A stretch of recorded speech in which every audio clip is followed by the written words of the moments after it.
It's part two of our Super Saturday of Forces Rugby Union here at Brickfield Stadium in Plymouth, and a very good afternoon to you from well, what's been a particularly wet and miserable Plymouth so far today. We're hoping that the weather's going to stay dry for us for this second match, obviously the men's game. But what a cracking game we saw between the Royal Navy and the RAF women earlier. If you missed it, you missed an absolute corker, with the RAF winning by 17 points to 10 in the end. Well, I'm joined now by one of Mr. Rugby Union for the British Army over the last few years, Mal Roberts. Mal, great to have you with us alongside this afternoon, and I know that you're looking forward to seeing these two teams do battle on this pitch here this afternoon. Yeah, no, it's an absolute pleasure. Thank you for inviting me, John. Yeah, you know, looking at both sides today, they've had some really good games coming into this and some really strong performances. So I think, you know, obviously with my Army hat on, it's difficult to say, but I think this might be the pick of the inter-service matches this season, and you know, two very good sides going at each other today, and hopefully the conditions will allow them to play some really good, expansive rugby. Yeah, of course, just over a week ago, the Royal Navy, they won the battle with the French Navy on this pitch as well, so an awful lot of positives for them and for Dave Pascoe coming out of that. Yeah, no, definitely, you know, and Dave's been building his side now for the last few years, and I think what you've got now and what you see now is a settled side that's really established. They've got their routines, they've got their patterns, and they've got some great players within their ranks, and you know, they're just waiting for that complete performance. And I think they've been building consistently throughout this season and leading into the inter-services, and if I was Dave personally, I'd be really happy and quite content that I'm in a good place, and the boys just need to go out and perform. They certainly do. Well, as we mentioned, a cracking game happened earlier on with a 12 o'clock kickoff between the Royal Navy and RAF women. It actually finished 17 points to 10 in favour of the RAF, but it was absolutely nip and tuck, with the RAF scoring a very, very early try. The Navy then pounding the RAF for much of the first half and getting a deserved lead at half-time by 10 points to 5. But then in the second half, very, very quickly, the RAF came back into it, and we can see now a fantastic second try scored by Chelsea Greasley, where she ran, probably about 30 or 40 metres to convert a superb try, really, to bring the RAF right back into the game. She then scored a third try to complete her hat-trick. Brilliant to score a hat-trick, of course, into Services Rugby, and that really was the way for the RAF to go through and win this game by 17 points to 10. But it was so close and played in terribly difficult conditions here. Rain throughout the whole match, but I think huge credit to both teams for putting in a superb performance on this pitch. But of course, one thing that is now in place, it's not exactly a perfect surface here, Mel, is it, for the gentlemen to take to the field this afternoon, and that's going to make it, is it a great leveller perhaps? I think it is, and I know I said previous about Dave being happy and content with his side and the structures and plays that he's put in place, but also Justin for the RAF. They've been building quietly, and they've put together a really good, strong side, and I think you'll see Justin's hard work that he's put in over the last 2 to 3 seasons now coming to fruition, and he's got some really good performances under his belt leading into this. And one of the pickouts for me in their build-up was the Chinna game, where they won by 50 points, and that's a complete performance by them. So yeah, I think hopefully it'll be a bit of a leveller, and I think we're going to be in for an absolute cracking game if the rain holds off. Really looking forward to it very much indeed. Of course, the Navy, with 7 or 8 players who've never played RAF against the RAF at inter-services level before, they got some of their first caps in that French Navy game just over a week ago. But when you've got someone like Sam Matavesi in your team, and it's brilliant that Sam's been obviously released by Northampton to play today, that can make a huge difference. No, definitely. You bring someone in of that quality and that experience, and Sam's a great lad as well. It just galvanises the side that little bit more. So you have your team that's been performing all year, and then you add that little bit of extra stardust that comes into it, and it just adds that extra little bit of quality. And Sam, like I said, is a great person. He'll come in and he'll carry and lead from the front, and the rest of the boys will follow. Now, thanks very much. You'll be joining us, of course, throughout the afternoon with commentary. Let's now hear, shall we, from both camps, talking to the team captains and the head coaches. I think it's going to be wet and windy. I think it's going to be a big physical battle down in Plymouth, to be honest. Set piece is going to be key. Mentality and settling into the game early. It's going to be a huge challenge for us, but hopefully a fantastic fixture to start the inter-services. We've had a really good season. We learned a lot last year about ourselves. We've had a rejig in terms of coaches, and the guys who've come in have really performed to take us to another level. And in terms of players, we've lost a few, we've gained a few, we've got a few niggles, injuries, but we've been building our depth massively because of the lessons learned from last year. So the lads have really performed well, and on the back of 4 good wins, we've got a lot of momentum to go into the game. Navy looking strong this year. We feel like we're ready for the challenge. Everything that they're going to bring, we've trained for. Looking forward to it, getting ready to stuck in. Probably, I'd say Navy coming in at favourites. So if we get this win over the Navy, then the confidence going through to Army will be unbelievably huge, yes. It was a steep learning curve for a lot of the under-23s. Obviously COVID played a big part, and we had a large contingent of under-23s players that came into the fold, so they went away with some good feedback. We've moved them into some decent civilian clubs just to get that regular rugby, and they've come back stronger this year, so that's reflected in selection for some of the lads who are going to be starting. Yeah, there's 2 exciting teams really going to go at it tomorrow. So we've got maybe 8 or 9 new players in the setup. They got capped last week, so it's a really exciting time for them. But also the RAF always bring a very exciting team, prepared to play both sides, good forward pack. So we'll be up against it tomorrow. Where do you think you can win this game? I think our back row is going to be a big strength for us tomorrow's game. And you've got the international experience there as well. I mean, you don't have to look much further than Sam Matavesi. To have a player like him in your lineup is just incredible. Yeah, Sam's been great for us, and the energy that he brings to the group is sort of next level, and it really does kick us on and boost the boys. Him just being around the sort of setup. But saying that, strength and depth has been a big one for us this year, whereas we've suffered injuries and in the past maybe not been able to fill those slots quite so well as we have done this year. We're really looking forward to it. There's a lot of close links between the Royal Navy and Plymouth, and it feels like home to us. We had the French Navy last week, and we're really looking forward to getting out on Brickfields and showing what we could do again. And you mentioned that, I mean, there's a couple of Plymouth Albion players in the Navy squad, and having some home players, that must, you know, that's a real boost, because it'll boost the crowd. Yeah, 100%. We've got Kai Beasley, who unfortunately won't be playing, but we've got Craig Duncan, who's been tearing it up at fullback, and then we've got Seta Ramakita, who's coming off the bench as well, and anyone knowing Seti will know that he's going to be adding some energy into that game.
Chairman of Royal Navy Rugby Union, Commodore Tim Neal, who is the Royal Navy Rugby Union Vice President, Mr. Gary McKay, who is the Main Director of Road and Schwartz, and they are today's sponsors.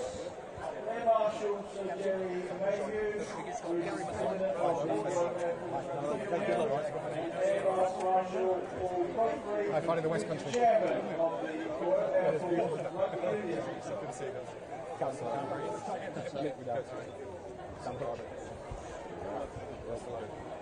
JP, John,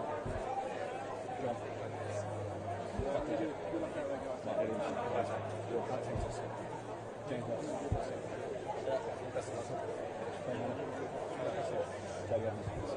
thanks, mate. Have a great game.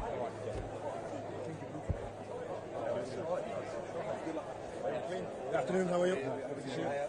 Hello, mate. Good afternoon, how are you? Good afternoon, thank you.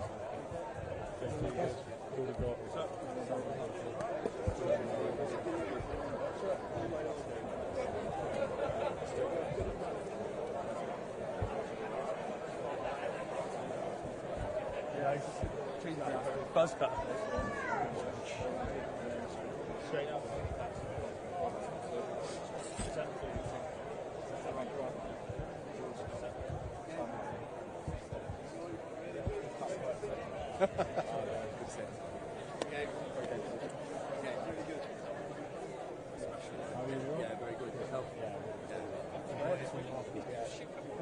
Good luck, guys. Play well. Good game. Good luck. I'm just so sweet for a friend. Have a great day.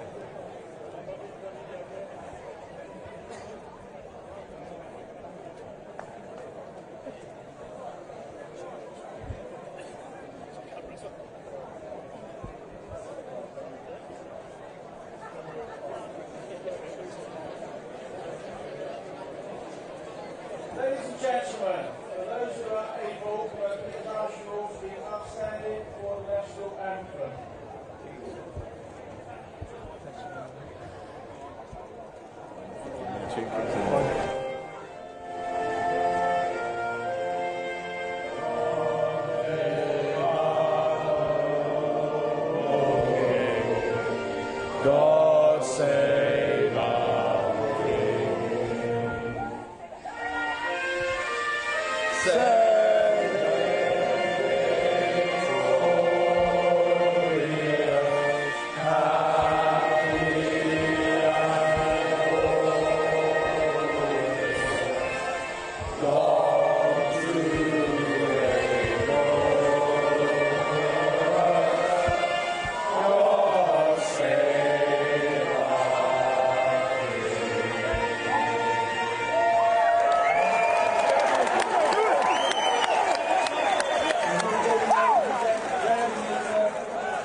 3-2.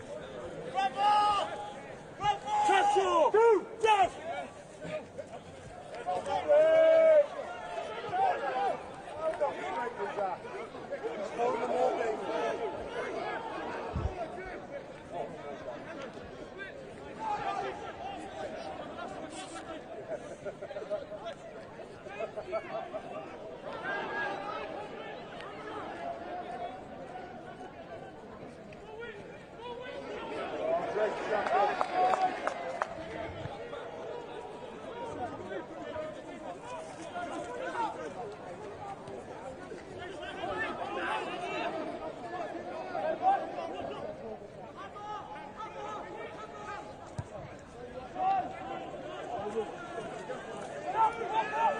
by Ryan Hughes, and that's the benefit of this heavy pitch. The ball just doesn't bounce enough.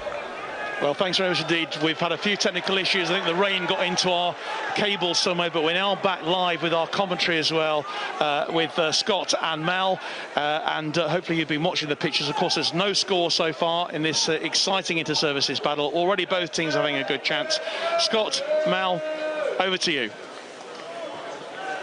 Well, big line out once again from the RAF on the far touchline, just on halfway. A bit too long. And there is Sam Matavesi getting amongst it. The Navy rewarded with the penalty. And I think, as Sam alluded to earlier, you know, it's going to be that arm wrestle for the first probably 15, 20, 25 minutes, just to settle yourself, and you know, now going to have a shot at goal now, just to try to calm the nerves. And with young Hanley, you know, he's definitely within his range to put this over, definitely settle the Navy nerves. It's a good option. Get the scoreboard ticking over nice and early. I think the wind was into their faces earlier on. May have just switched around a little bit, so a good option for Hanley. Got to be careful underfoot though, because it is a heavy set pitch at the moment.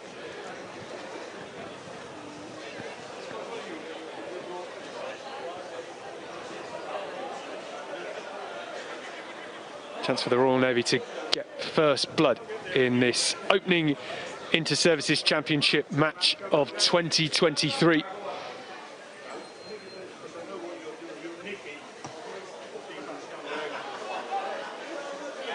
And that is sweetly struck by Jake Hanley. Great way to start the game. Yeah, no, great way. And if you look at the first sort of like 5 to 10 minutes, and most of the plays been by the RAF, and they've got into the Navy 22 and put a lot of pressure on one mistake, and they find themselves, you know, back in their own half, a slight overthrow. Sam capitalises, and then, you know, Hanley puts it between the sticks. So, you know, just it's going to be a game where you just need to concentrate on the basics. Jerome Rudder with the clearance, sends it right back upfield, and the RAF another chance within the Navy half just to try and build an attack. They've already looked promising, looking to use the width, which now it's a bit drier, certainly makes it a lot easier to do so.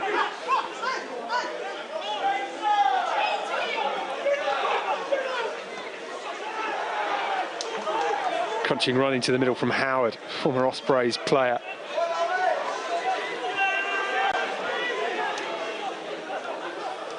Still pressing that far touchline. Roberts on his own finally has support.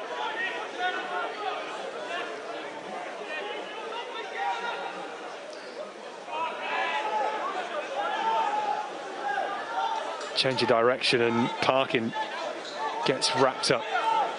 Yeah, I think it's really good there from straight off the line out. A lot of movement, great back ball. We then seen the RAF attack into that outside channel, into the 13 channel, taking the Navy to the extremities and try to stretch their defensive line. And, you know, then coming back and building on the phases. They've now got to 7 or 8 phases, decided not making much ground, and unfortunately a bit of a loose kick, but, you know, probably the right idea.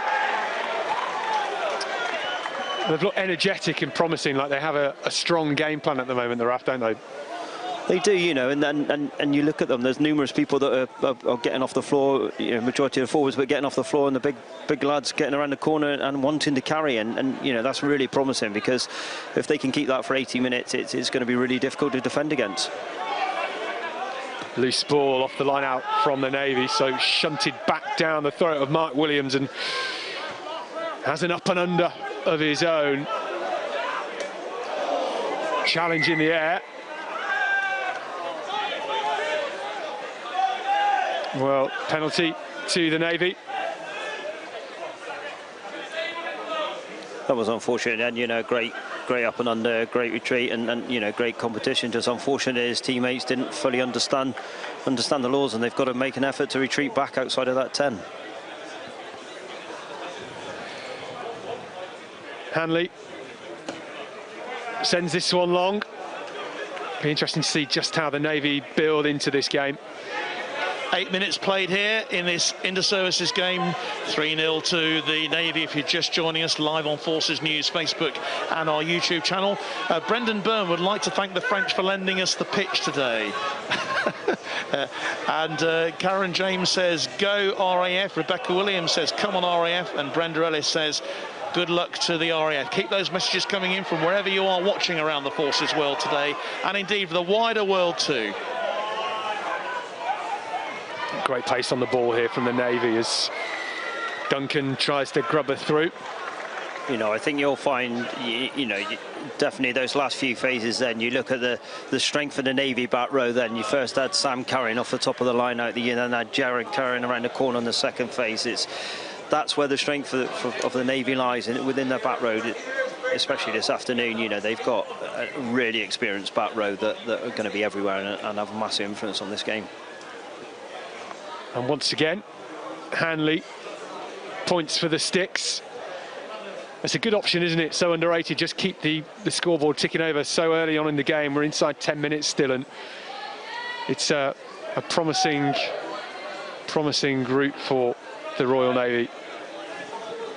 Yeah, definitely. The Navy's not had a great deal of ball in the RAF SAF, but every time they have, they've come and not to give it the commentator's curse, but young Hanley stepped up and slotted his kicks, and for not having a great deal of territory possession, they're ahead on the scoreboard, which is key.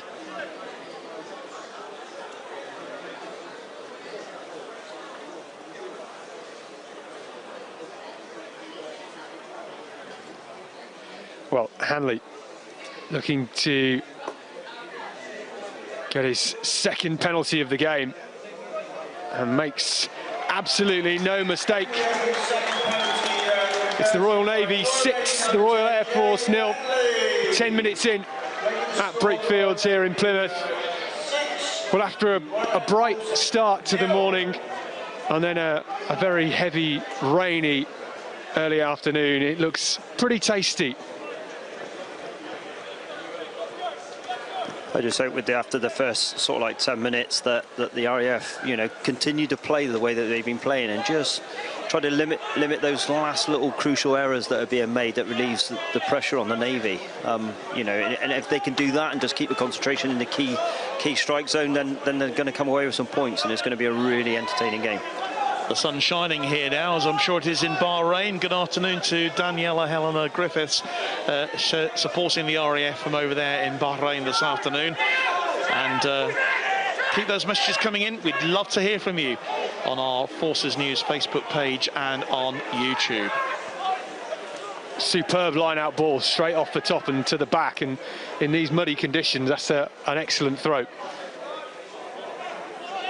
That shows the skill set of the individuals. That was a great line out right at the tail ball, which then gives you a great attacking platform. You can get to that midfield quite quickly with one pass then, and in conditions like this, it's testament to the level the players are playing at. Well, the RAF penalised at the breakdown.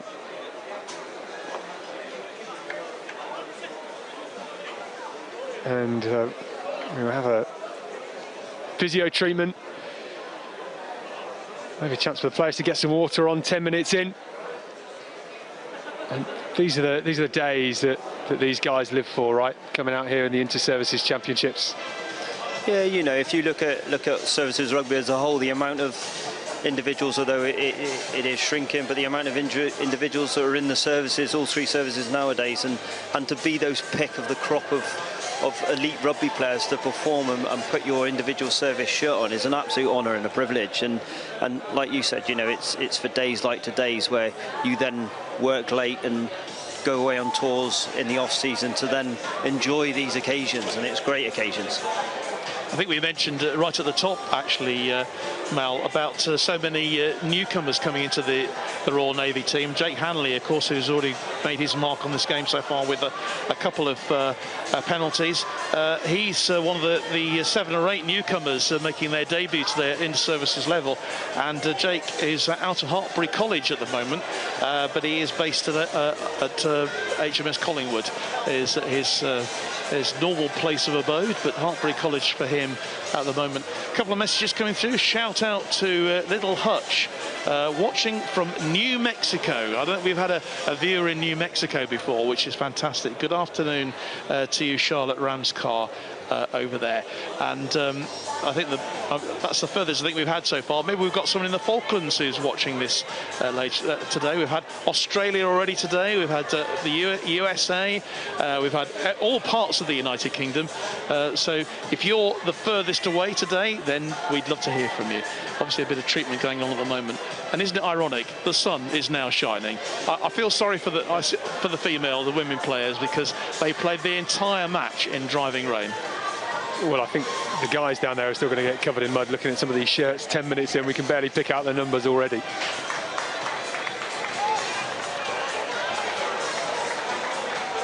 Just going back and touch on the point that John said earlier about the 7 or 8 new caps. What a great occasion for those individuals to put their service shirt on for the first time. And I know some of them experienced getting their first cap against the French Navy, but you know, there's the different intensity and a different level again when you put your shirt on for the first time against one of your other service rivals, for definite. But you know, young Jake Hanley, I was actually lucky to coach him earlier on in the year for UCAF. So yeah, no, real talent. Nice line out ball to Williams, but lost forward. The RAF will get the scrum. Big chance to see what these two packs have got up front. We saw some wonderful set-piece action from the women earlier this afternoon, and we'll certainly be looking for more of the same here. Difficult though underfoot with the heavy and muddy pitch. Yeah, no, definitely. But you know, if you look at that line out before, I think you can see the level of detail that Justin's gone through with the RAF defensive lineouts and even his attacking lineouts. You've got great movement, great ball off the back, and you know, defensively marking up, and he's creating problems there. Well, that is a sight to behold, isn't it? Excellent body positions. They come blind. Interesting choice of tactic and route for the kick.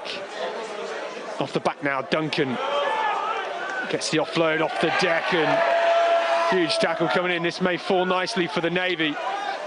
Williams slipping, everyone slipping, and now finally Hughes on the ball. Challenging conditions create a scrappy breakdown as it falls to the hands of Hayler, the captain. You know, I think you can see there how the conditions probably will be a factor, or are a factor in this game. And you know, very unusual mistake there by Jared. He's normally one of the sound individuals that when he carries the ball into contact, one, he normally makes ground, but two, he normally retains the ball. And unfortunately, those conditions are a bit of a factor. But you know, I think in these conditions, you just need to be clear, concise with your calls, and you need to execute what your plan is, and not put yourself under any undue pressure with late kicking choices and stuff like that. Well, another set piece by the near touchline, and our referee today, Private Michael Todd, officiating things in the middle, supported by his two assistants, Lance Corporal Neil Hennessy and Captain Martin Bentley. The fourth man today as well, Major Matt Ray. Doing a stellar job in this opening quarter. Pugh out the back into the belly of Craig Duncan. Well, that was superb from Williams to keep it in play. Yeah, I think you can see there how conditions he kind of gathered that ball 2 to 3 yards in from touch, and unfortunately hit a bit of loose turf and almost took the ball over the line. It was only down to his own individual brilliance that kept the ball in play. And like we said before, you know, the conditions are going to be a factor. Unfortunately, it's just who can manage them the best. Navy leads 6 points to 0 here in the opening game of the Inter-Services Championships for 2023. Crunching hit coming in from Howard. Just didn't quite make the full tackle.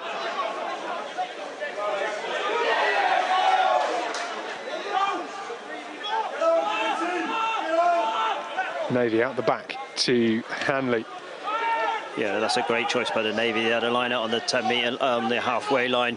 They've had a couple of carries and they've lost 10 metres, so they decided to put the ball in behind and turn the RAF defence, which is fortunately what you've got to do in these conditions.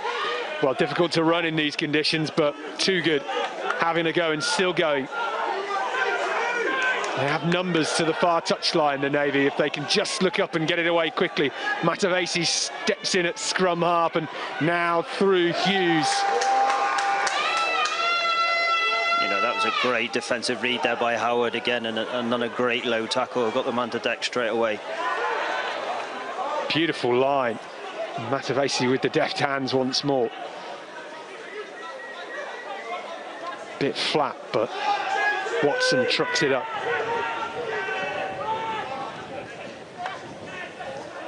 Rudder steps in at 10, and now they stride through into the RAF half. Kai Alton gets a shoulder in, and out the back it goes through Duncan, stepping. Only one RAF hand managed to stop him because he looked to be in some space.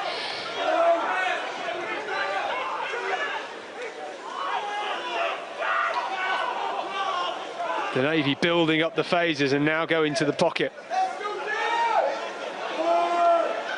Again, you know, kind of the really good structure there. Navy had some really good carries and made about 15, 20 metres and then decided to put the kick in, which do you know what, the structure of the play was actually probably the right call. It's just the execution of the kick could probably do with dragging the RAF fullback outside of the 22 and make it a more competitive kick, and then I think, you know, you then turn the RAF again and the Navy are back on the front foot.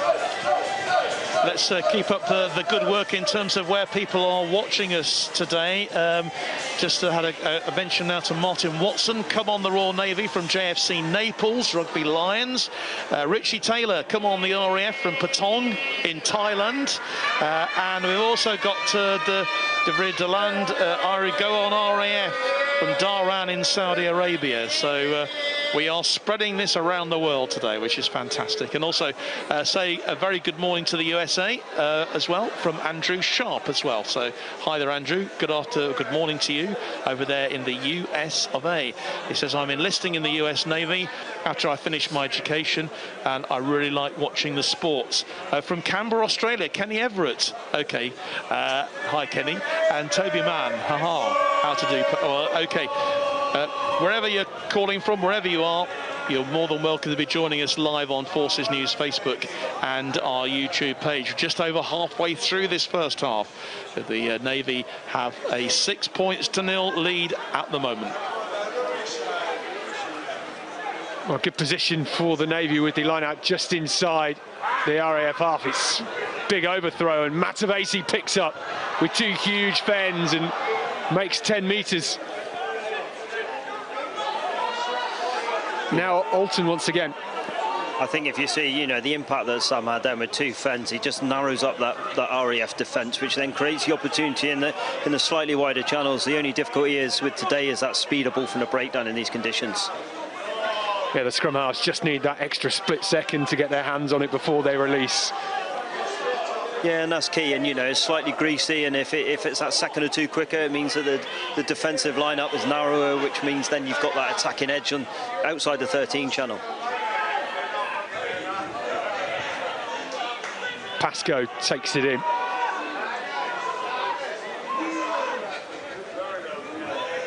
Trying to find a weak shoulder, and that was a good line break. Free ball, says the referee, and it's been lost forward by the Navy, and great counter-rucking from the RAF. Yeah, and I think, you know, the Navy were probably too efficient then at the breakdown. They cleared out well past, and unfortunately the 9 wasn't there to get the ball away, and the RAF identified that. And you know, Dave Manning identified that, who's been around for a number of years and is really astute, and went in and turned the ball over. So great by the RAF. With a couple of mentions as well. Hi to Jamie Doig, who always watches, of course. Mal, you know, great mates of ours, isn't he? Back at Oval Park, he says, after a great game in Leicester. Brenda Ellis says, come on the RAF. And Carol Roadnight, come on the RAF. She's in Queensland, Australia. So we really are going right around the world today on our broadcast, which is absolutely fantastic. Bill Sandel says, great to hear Mal Roberts. Any pointers for the Army, Mal? Any pointers for the Army? I'm sure there will be as we progress throughout the afternoon. Well, both teams taking a moment to get a bit of water. Didn't need as much water in the women's game because it was chucking it from the sky. I was going to say, we don't want to curse the weather too much, but the sun's out now and it seems to be a really nice afternoon. So hopefully the sun's here to stay. We'll dry the pitch up a little bit. Well, we did have a hat-trick for the RAF right wing earlier on and can still play some running rugby in the muddy pitch.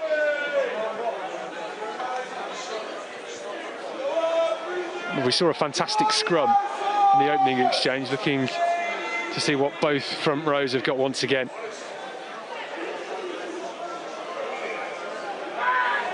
Free kick to the Navy, taken quickly at the back by Norton.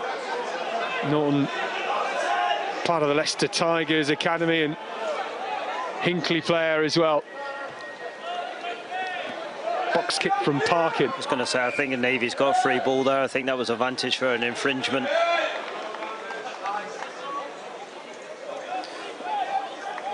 I was going to say, it's always the same sort of like inter-service matches where you get into that arm wrestle, that little bit of tussle probably for the first 25-30 minutes. Sometimes it takes a little bit longer, but you know, the sides just feeling each other out, just understanding where their strengths and weaknesses are, and then, you know, hopefully then they settle and then they get into their proper sort of like patterns and plans and yeah, the tactics, and then we'll see them either open up or you know, play for that territory.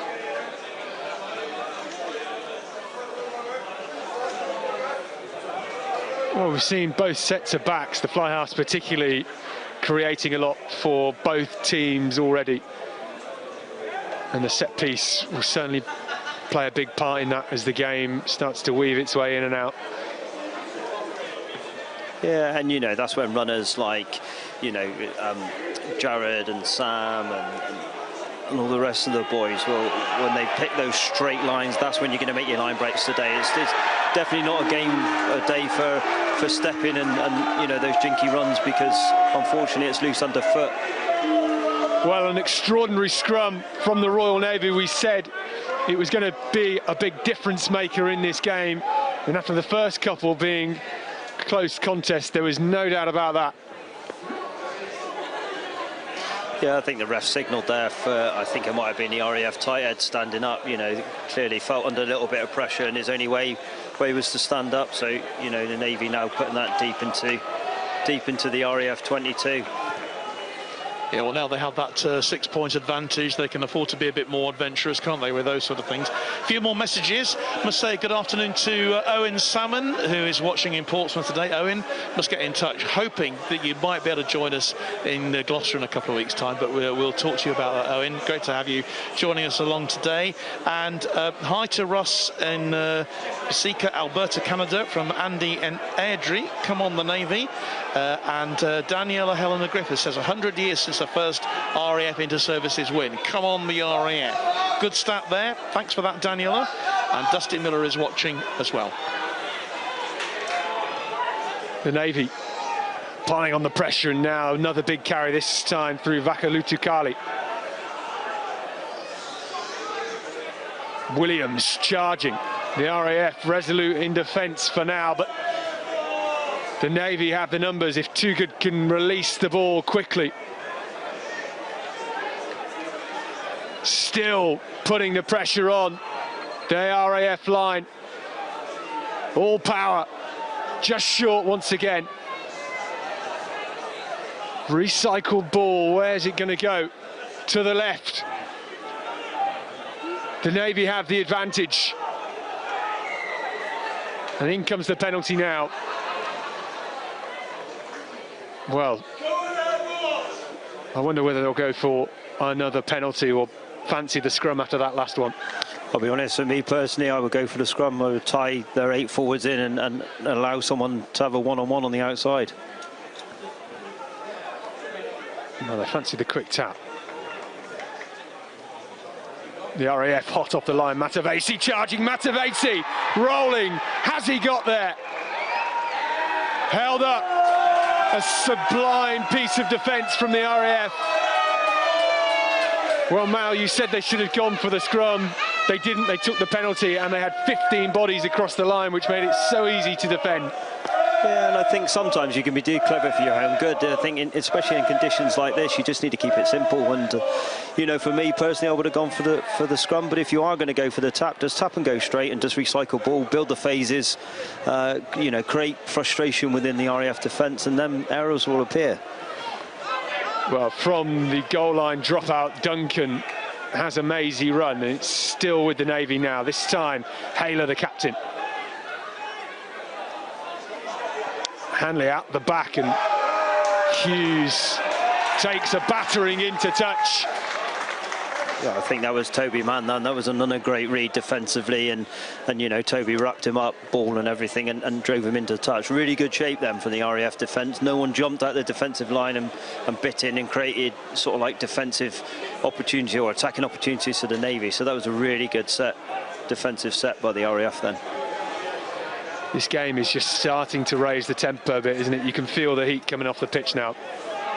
Yeah, no, definitely. You know, I think they're finally figuring each other out, and you know, those defensive reads by Toby there, and you know, Sam coming into it a little bit more, and Jared, and the boys are now understanding where potentially the strengths and weaknesses are of each other. So it'll be interesting next 5 minutes. Going, you know, definitely going in before half time.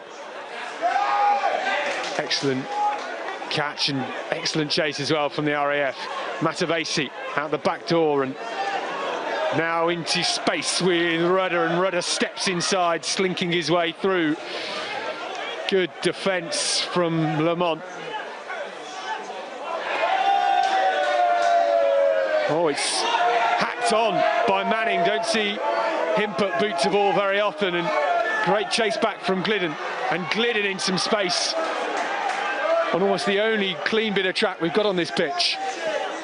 That was an interesting but a great kick by Dave Manning then. You know, the real found the space, put it back there, and I think, and nothing against Dave and his pace, but I think, you know, if someone perhaps a little bit quicker there, one of the backs, you know, it would have caused the Navy a whole lot of issues.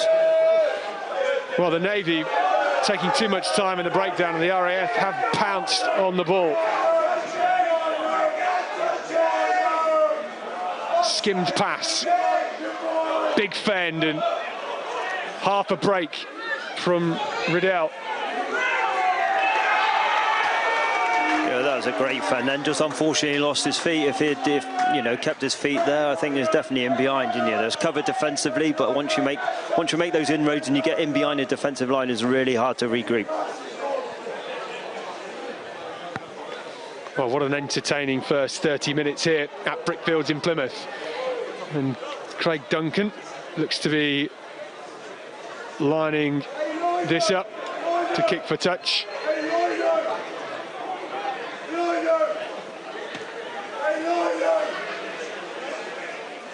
And that has got excellent yardage.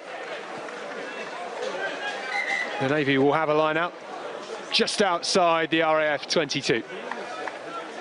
I was going to say that's a great territory gain, and it gives the Navy a great platform to launch something from this. A few more mentions. Let's.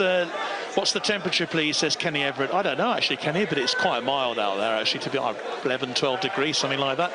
George Dawes, come on the RAF from 12 miles up the road in Brixham, and Footluck VT says let's go Navy, and a special mention as well this afternoon to Darryl Ball, who is watching as well. So hi Darryl, good to hear you with us. And Dusty Miller says this is an arm wrestle in the first half. The game will open up in the second. Well, it might become more of a mud wrestle, who knows? But the RAF still trailing here by 6 points to 0, and we've got, what, about 8 minutes to go in this first half. Well, Rudder did well to keep the kick in touch, but the pass putting the Navy under some pressure, and Again, another scrum. You know, for me, it's crucial in these conditions that you're accurate with your core skills, and you know, your passing's got to be on the ball, your kicking's got to be on the ball, because if not, you put the receiver under so much pressure, and with the boys figuring each other out now and reading it defensively, they're under pressure. So you just need to make sure they concentrate on their core skills, and you know, targets up, push your hands through, all that basic stuff that you're taught as a youngster is critical in these conditions. A solid scrum once again. The RAF at the back with Norton, and Parkin releases out the back, looking to use the width, and in comes the grubber. Well, just stays in field, and Rudder well wrapped up. That is a wonderful chase. I was going to say that was a great movement by the RAF, and a great option as well to put the kick into space and put them under pressure. And you know, there's a great chase then. And if you look, the RAF off the back of that has made it an eventual sort of like 20 to 30 metre gain. The RAF seem to have really good understanding between their 10, Ryan Pugh, and their 12, Luke Riddle. They seem to exactly know where each other's going at every play. Yeah, you know, and they've probably had numerous games together and building that relationships, and that's key in any team sport, that you know, you build those relationships, you have a level of understanding in those earlier games, so when you come to your championship games that you have got that level of understanding, and it's one thing less that you have to think about during the pressures of the game.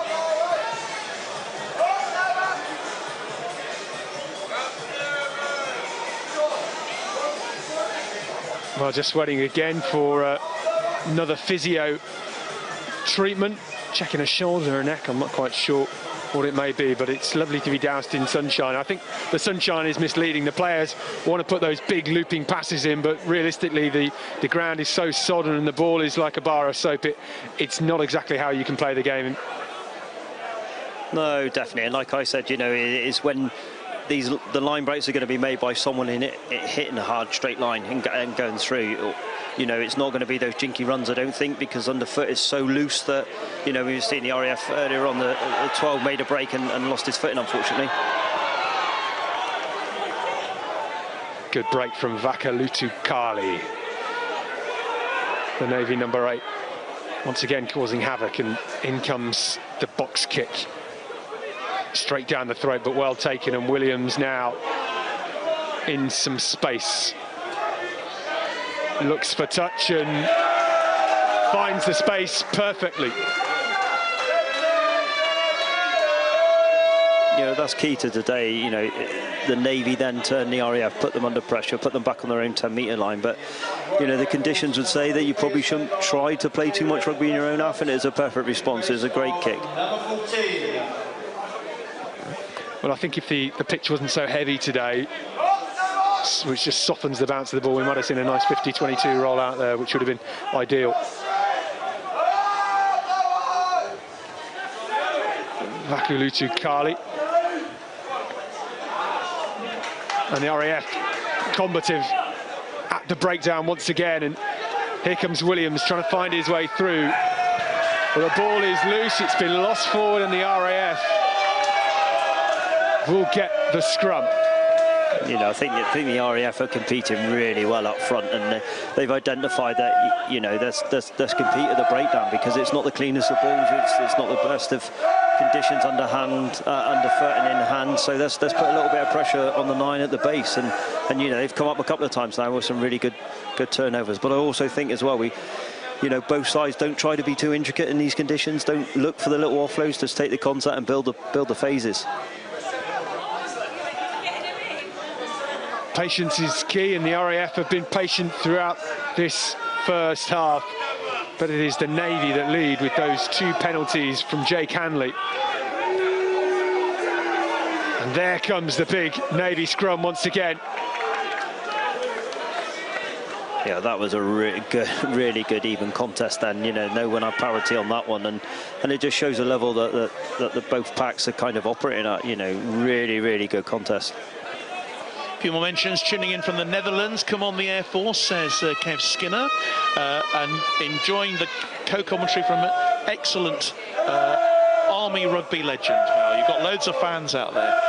And Russell Barnum says, play up Air Force, watching from Alberta over there in Canada.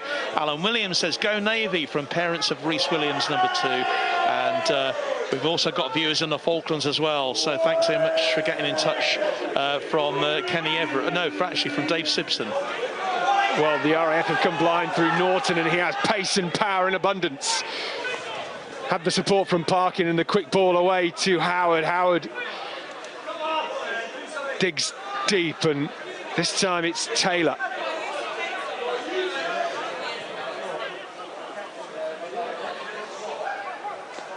Change of direction, and it gets to Prescott, who at 19 years old comes on for his first cap for the RAF.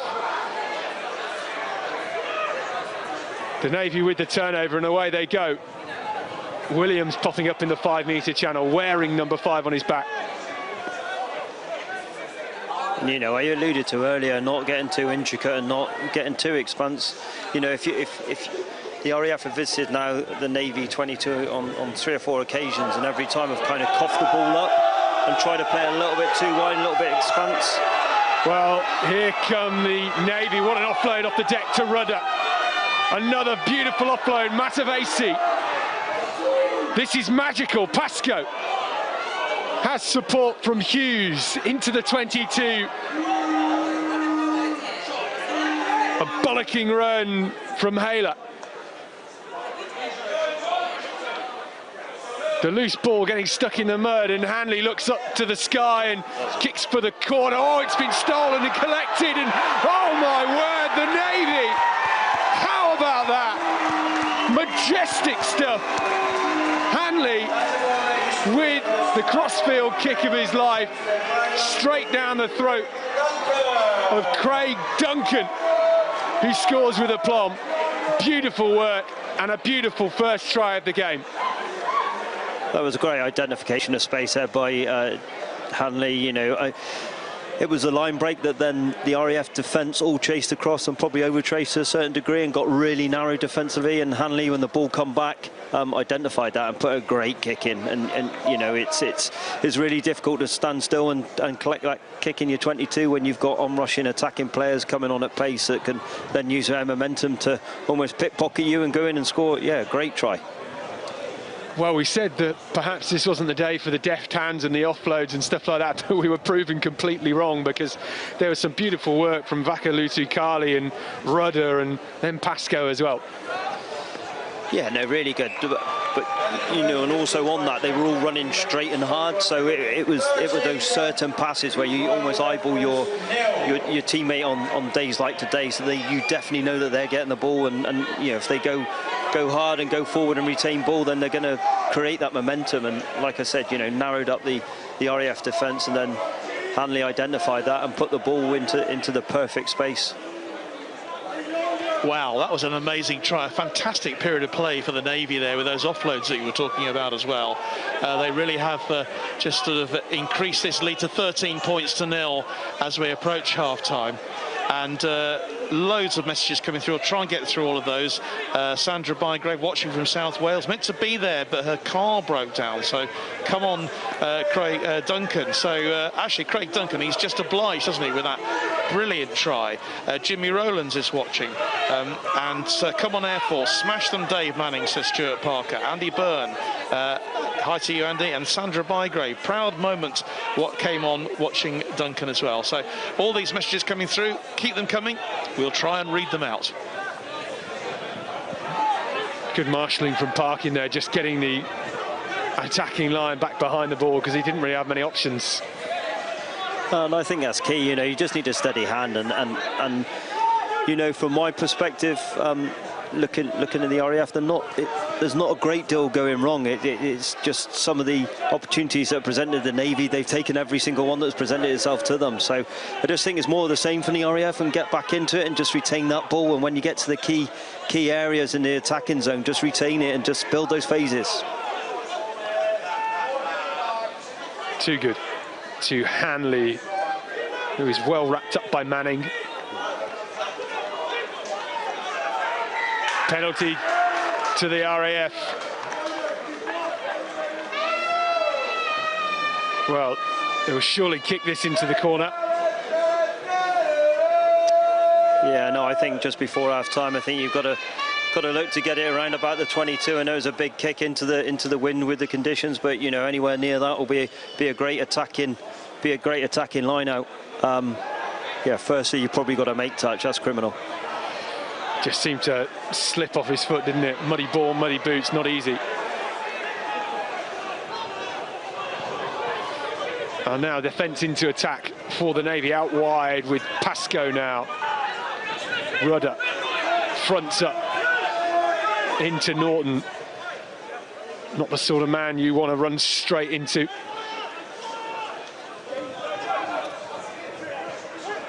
Hanley across the gain line for the Navy. Oh, it's wrapped up.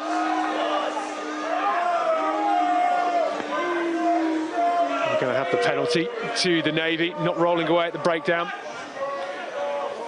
Yeah, you know, that all come from that missed kick to touch, and you know, I know it sounded really harsh in saying it's criminal, but you know, the kicking duty is bestowed in you, and unfortunately, you know, you take the plaudits when you hit touch and you kick the winning goal. But you know, in games like this, at tight games, you need to be, again, another missed touch, you know, is criminal. Gives you, normally that would give you a really good attacking platform to go on from. Now it's just relieve that little bit of pressure after an infringement, and then you almost feel as if you get out of jail free card there.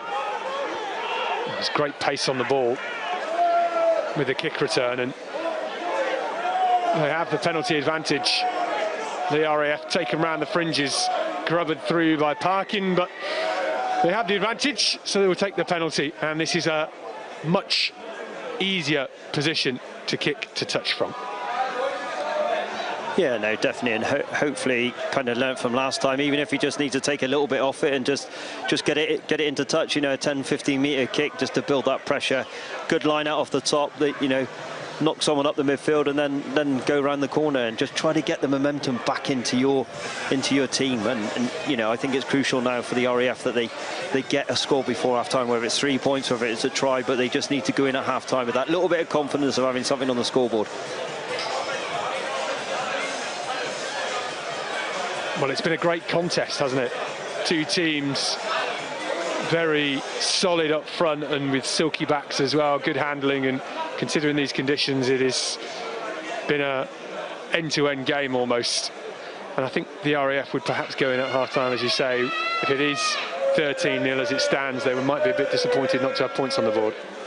Yeah, no, they will be, and you know, and I think Justin will be disappointed because, you know, it's not as if they haven't had the territory and the possession, and it's just those you know, little mistakes and those little, you know, lack of concentration at key times that I think is the reason why the RAF haven't got some points on the board. And you know, there's stuff that's easy fixable at half-time.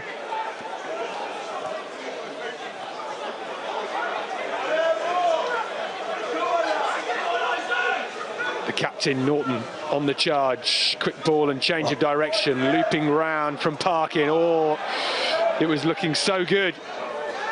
Still maybe on for the RAF here inside the Navy half, and they get the penalty once again.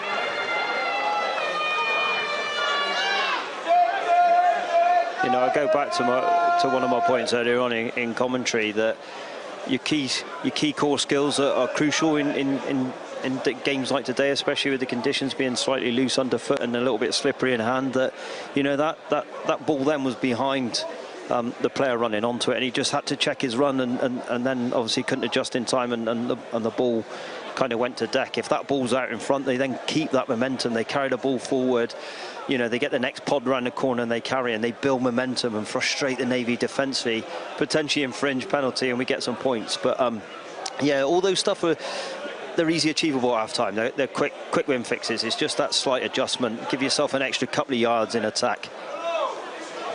Well, they've opted for the posts here with Mark Williams, their fullback, teeing up the ball, and he's done well under the high ball at the back, and we saw him somehow not slip into touch earlier on. It was almost a banana skin moment, wasn't it? But looking to add the 3 points here.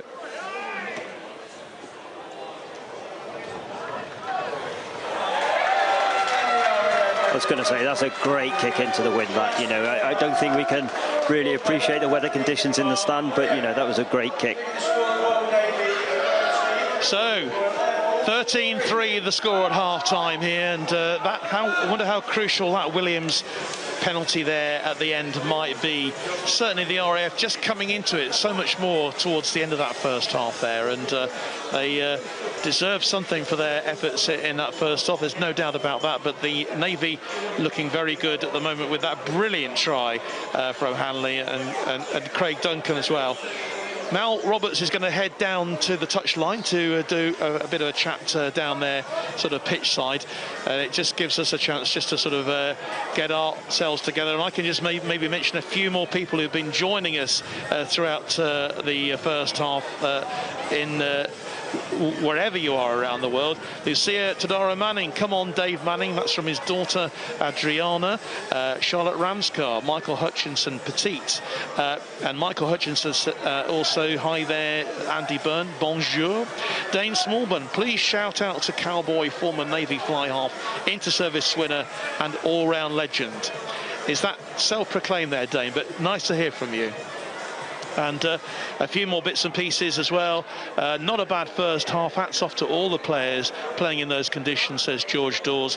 And Patrick Skidmore, great work by the forwards in open play with fantastic offloading. Well, a chance for Scott to take a quick break at half-time. And we've got loads more to come, so please don't go away.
So a Jake Hanley try plus the kicking of Jake Hanley obviously with the conversion as well, and Craig Duncan with the try for the Navy. Jake Hanley with all the goals.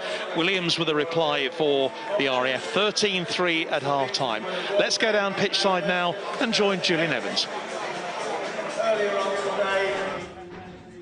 Well, I suppose one of the major talking points from that opening half was the state of the pitch, so we brought Mal down for a closer look. Mal, I mean, it is cutting up pretty badly, isn't it? All that rain we had this morning, plus the women's game on there as well. But the teams are adapting pretty well to it. There's some improvisation going on out there as well.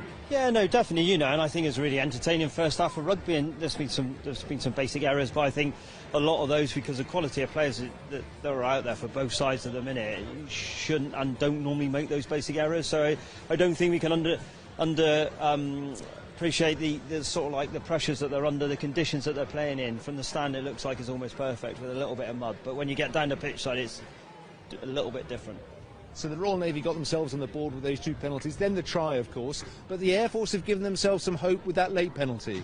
Yeah, no, definitely, and I said, you know, during the first half commentary, it's crucial that the RAF went in at half-time with some points on the board for all their endeavours, and, you know, I think they probably had to share the territory, not necessarily possession, but they definitely had to share the territory, and it was only those couple of little basic errors and a little bit of frustration with pushing the ball out the back when perhaps we should have gone for a few more phases, and you know, a couple of opportunities went begging for them in that first half. So I think, you know, Justin will go in at half-time pretty confident, I think, because they're quite easy fixes, but I think also Dave will be happy and content with his first 40 minutes. Go on, give us an insight. You've been skipper of the Army, you've been head coach of the Army. What would you be saying to your players now? From Dave's perspective, I'd do more of the same. You know, let's try to turn the RAF a little bit more. Let's try to get in behind them, put the ball in behind them, let them play in their own half. You know, let's go through the phases. Let's try not to overplay Sam and Jared, because I think the RAF are marking them really well. Let's look to push the ball out the back a little bit more and attack that narrow attacking edge. If I was Justin, I would be saying to the RAF, we're not far off. We're almost there. Let's just keep the ball a little bit more. Let's treat the ball a little bit better when we've got it in our possession, and don't cough a possession up so easy. And I think, you know, if they build the phases, I think sometimes in that first half you could see the frustration in Navy would then infringe and give away some penalties. So I think from Justin's perspective, just keep the ball a little bit more when you're in those crucial strike zones in the 22. Just build the phases, have patience. It doesn't matter if it takes 15-20 phases to score a try. That's what it takes, and unfortunately in these conditions that's what you've got to go to. Yeah, the pitch has certainly been a leveller. In a fortnight's time, we're going to play on the synthetic pitch up at Gloucester. So what were you expecting from the RAF in that fixture against your beloved Army? I think, you know, you can see from sort of like the RAF's performance in that first half in these conditions with the pitch. You know, they're a really accomplished team, and some of their results that they've had this year have been really, really good. And the one standout for me was against Chinner, where they won by 50 points. And, you know, to go to a side like Chinner, if it's a midweek team or a first team or whatever team they put out, it's always going to be a good competitive side. So that was a really good kind of standout performance from them, and I think there's evidence of that today. You know, the endeavour in these conditions to push the ball that little bit wider and play is probably not the right move on a day like today. You probably need to push the ball in behind, but I think on a good dry track, I think, you know, the RAF can be really, really dangerous. They've got the skill set to push the ball wide and the confidence, more importantly. Look, Mel, thank you very much for your insight. There's plenty more to come. How will it go? We're not sure, but whatever will happen, there's going to be a winner. Will it be the dark blues? Will it be the light blues? 40 minutes will let us know. We'll see you then.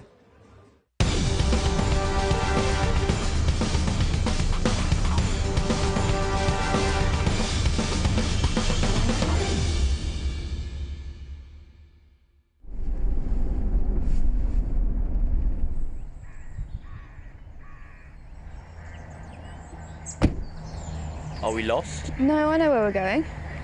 I bet you I could run there faster. No, you can't. Right, I'll bet you my watch. Deal. Okay, let's go.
Double or quits.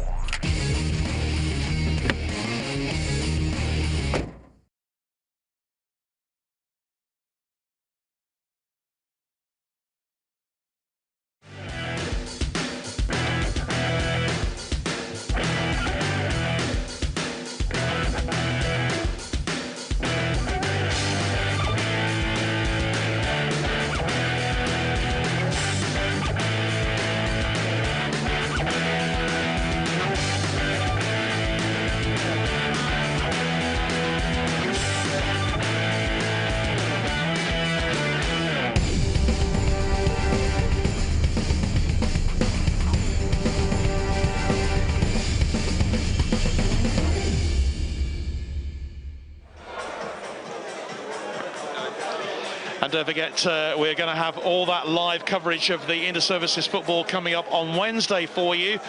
Never stops, does it, hey, here on BFBS Sport and on our Forces News Facebook and YouTube channels. Yeah, the women's game will be at 1 o'clock kickoff at Leek Town FC on Wednesday afternoon, and that'll be followed then by the final game of this season's Inter-Services Championship with the RAF against the Army at Shrewsbury Town Football Club on Wednesday evening with a 7 o'clock kickoff. Hope you can join us for both of those live.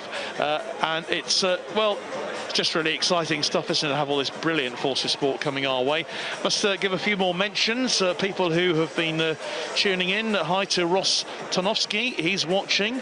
And Julie Littlejohns, Sandra Bygrave, me to number 5, Sam Hutch, okay? And a few more mentions as well. Captain Cornwall 77, hello gents, on my way down to Portsmouth for Doc's Dine Out and listening to the game. All the best to Lee Soper. And up the Navy, shout out to Will Scott from Chloe Hannah Marsh Williams. And Maureen Badham says, well played the Navy, keep going, very proud of the family of Jake Hanley. Well, you really well should be, Maureen, because he's had a fantastic first half, of course, scoring all those points with the boots, penalty, and 2 penalties rather, and a conversion. But that was a fantastic try, wasn't it, from the brilliant Craig Duncan. Such a crucial time in that first half as well, Scott, wasn't it? Oh, it was sublime. I'm not sure there's enough adjectives in the dictionary to describe that, because it was majestic, and the way that Duncan just sort of plucked the ball out of Toby Evans' hands, it was delightful. And it was a brilliant period of play, actually, for the Navy as well, because the Navy were just putting together some really excellent stuff just in the lead-up to that try. But again, it was that try was created by Hanley, wasn't it? With the kick forward, brilliantly collected and brilliantly scored, and it set us up nicely. The RAF, though, as we said, just pulling themselves back into the game in the closing moments, and deservedly getting that penalty as well right at the end from Mark Williams. 13-3 doesn't seem quite as bad, does it, as 13-0? Not at all, and I think the RAF will definitely be happy to have got something on the board just before half-time, but there were opportunities there where perhaps if the conditions are a bit drier, or maybe they'd picked out a slightly better time pass, that they would have potentially scored a try. And I think if they can come out all guns blazing in this first 10 minutes of the second half, that they might be able to get a score on the board and close the gap. Mal, it was great hearing, obviously, you and Jules having a good old natter there at half-time. But just a little extra duty for you as well later on this afternoon. About 5 minutes to go. We'd like you to nominate your player of the match for us. So be having to think about. I'm sure you've been thinking about it already, but think about that. And there is going to be the Elliot Brown player of the match watch will be distributed to the winner of the player of the match for that this afternoon. And it was great to see earlier on another terrific performance from the RAF, and for their player of the match as well, who was I'm just trying to remember who got it. Yes, it was Chelsea Greasley with it wasn't Chelsea Greasley. Charlie Murray. Charlie Murray got it. Yeah. But yeah, Chelsea probably deserved a watch of her own for that hat-trick of tries. But hey, there we are. So the RAF already in a huddle on the field, waiting for the start of this second half, and the Royal Navy coming out for their movements as they get ready for the start of this second half. I'm sure Dave Pascoe very happy with that first half performance from his boys, and just wonder what Justin would have been saying to his men at half-time, because, as you said in the commentary, they've not done too much wrong. No, I think Justin Coleman will have reminded the RAF that the last time they won against the Navy in the Inter-Services Championships was 2018 at Twickenham Stoop, and this is the 96th time they've played this Inter-Services Championships. The Royal Navy have won 57, the RAF 32, and there's been 6 draws, so something to wet their whistle with. And I'll be honest, I don't think Justin will be too frustrated with that first half. And you know, there was, as me and Jules spoke about at half-time, there's some crucial areas in the 22. But I think if you can nullify them and convert a couple of them, and you know, he's definitely right in it. Must just get a quick mention. Rebecca Williams has been in touch with us. Declan and Jacob are watching their daddy. RAF number 16, hopefully get his first cap. Come on, Chris Williams, is what they're saying. So that will, I'm sure if he heard that, it'll spur him on. Well, the Navy already into the RAF half and building an attack. Hanley, that looked a touch high, maybe. Here they come. Vatelutukali into the 15-metre channel, and now it's Matavesi. Spilled ball. Oh, it's loose once again, and now the penalty to the RAF. This is a great opportunity for the RAF. You know, they got the conditions, a slight wind being down at pitch side. There is a slight breeze from left to right. You know, you've got to aim to get this into the 22. Firstly off the pitch, but if you can, attacking in the 22 to then give that platform.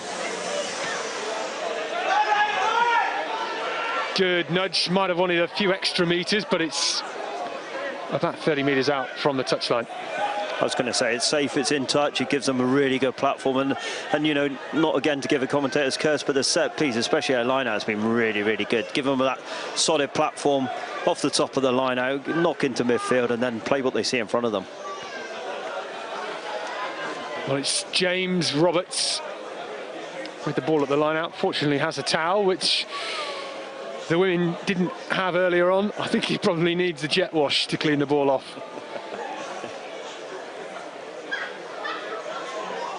A really great contest over the first 40 minutes here. And it's gone to the back, not the intended target. Oh, it's lost forward as well.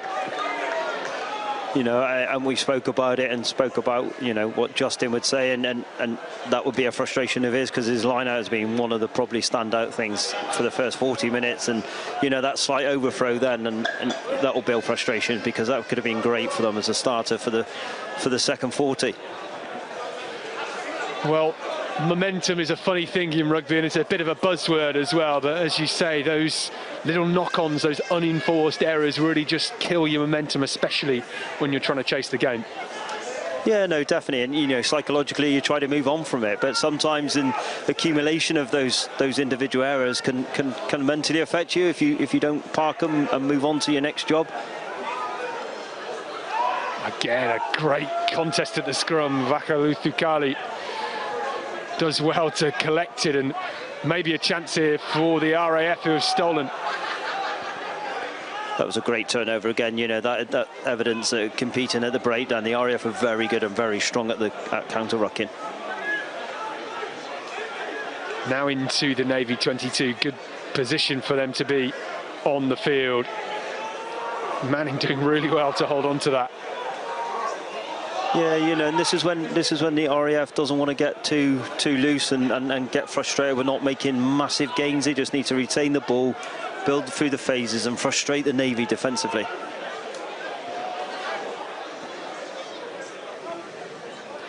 Crossfield kick from Pugh. It's too much on it and out on the full.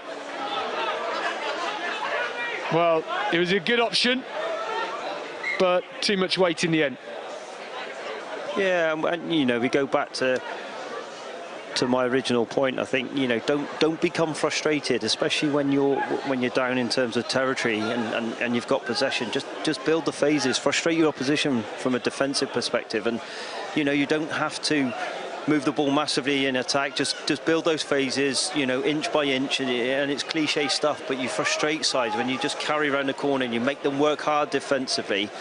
Will then create opportunities, perhaps, you know, 4 or 5 phases down the line. But you just got to have those patience, especially in these conditions. You just got to have the patience, build the phases, and frustrate your opposition. Change at scrum half for the Royal Navy. Jay Toogood, who has had a great first 45 minutes, is off the field, and Dan Rutter, number 21, onto the pitch for them, trying to inject some pace and control into their game. Well, he hasn't had too far to travel today. He's a Cornishman, plays for Red Roof, and plays alongside Ed Pascoe as well. Ed is obviously a musician in the Royal Marines Band. He's going to be heavily engaged in the coronation, actually, with the Royal Marines Band. So, but he's doing a great job for the Navy this afternoon. A couple of mentions. Scott Roberts, go on the RAF boys, and my younger and uglier brother, number 2, James Roberts, Captain Cornwall 77. Hello, gents. On my way down to Portsmouth, the Docks dine out and listening to the game. All the best to Lee Soper. Yeah, all the best to you, Lee. Good to talk to you just a couple of days ago. Again, RAF competing at the breakdown, a great turnover. Good injection of pace as well from Shepherd, who's onto the field at half-time. Change of direction, Shepherd again. Buries his head and does some industrious work. Deft hands from Roberts to Norton this time. A bit narrow at the moment from the RAF. Running out of options as well. Just need to be patient, just build the phases. Don't over-process and overthink stuff. Just take the ball, take contact, retain ball.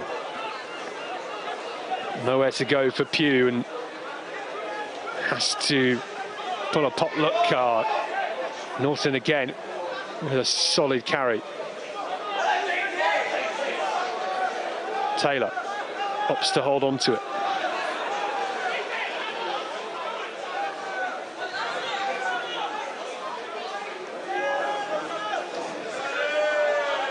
Parkin gets it away, and now they have numbers wide. Cutting inside and darting back into the 22. That's good. They had a little bit of expanse there, a little bit of an inroad on the outside channel. Just need to now go back to just building the phases, carrying hard, retaining ball. Change of direction once again. Looking for that edge and gap and weak shoulder.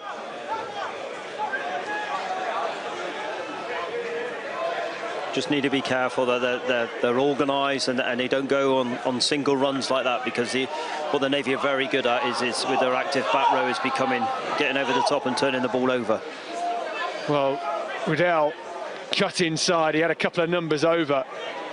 Again, they come to this near touchline, and Norton with that sit-down carry. Again, charging forward. Up to probably phase number 20 or so now. Roberts trucks it forward. And this is energy sapping stuff, but what it is doing is the RAF are keeping in possession. They're frustrating the Navy. They retain possession, go forward. They're making ground now, and those gaps and opportunities are going to become available now. Well, that was almost a fantastic steal from Matavesi. The Navy knocked it on, and it is back with the RAF, who have the advantage. Well, they've lost it now, and Williams is isolated out on the wing.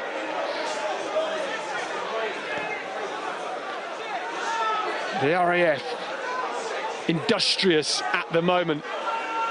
I think if they look up, they'll find that the Navy defence is really, really narrow, and there's so much space on this far right-hand side for perhaps a crossfield kick like young Jay done in the first half. But the Navy's clearly infringed, and from my perspective now, I think it's definitely made the right call. Well, I think Justin Coleman will be happy with that period of play. The message clearly at half-time was, do not give the offload away, because they were tucking it up their jumper there, and very sensibly so, because they've been rewarded with a penalty.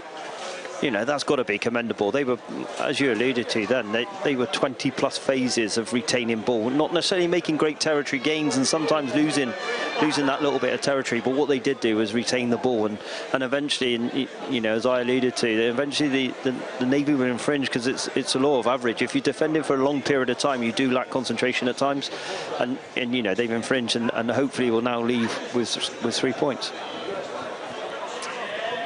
Mark Williams lining up the post once again. His effort at the end of the first half into the wind just trickled its way over the crossbar. Has a slight breeze at his back this time, and straight through the uprights, no question. It is the Royal Navy 13, the RAF 6. 50 minutes played here in the opening match of the 2023 Inter-Services Championships. Now with 30 minutes to go, you know, it's a real game now. It's a really tight game, one converted score in it. You know, now the RAF be growing in confidence, and the Navy will be trying to put their authority back onto the game. So the next 5 minutes is going to be crucial. It was so important for the Air Force to get that early score, wasn't it, in this second half, get themselves right back into it. Little mention for Jules and Lennon, future Navy rugby players watching with their dads in Portsmouth. Hi guys, hope you're enjoying it.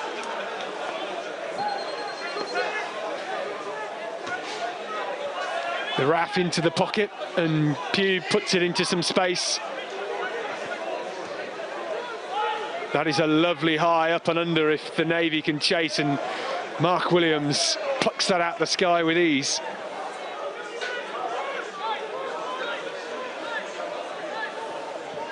The RAF just trying to reassemble their backline and kick forward from Parkin.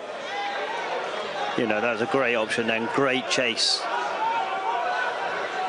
It's an easy 30-metre gain, isn't it? Yeah, no, definitely. I think the RAF have got to move quite quickly defensively here because the Navy have got numbers. Well, the kick rolling, bobbling and behind the try line. And it is a goal line dropout to the RAF. I thought for a second we might have just seen that roll for a 50-22, which would have been lovely to see. It would have been. Unfortunately, you can't predict the bounce of a rugby ball. It's cruel sometimes, but being kind in others, and that's what makes the game so entertaining. Well, this is the corner of the pitch you want a 50-22 in. It's a little bit firmer underfoot and plenty more grass out there.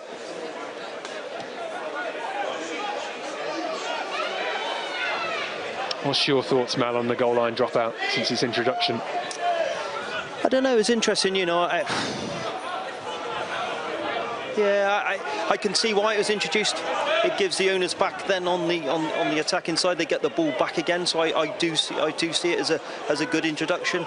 I've not really got a great deal of negativity to say about it. I think it's a great.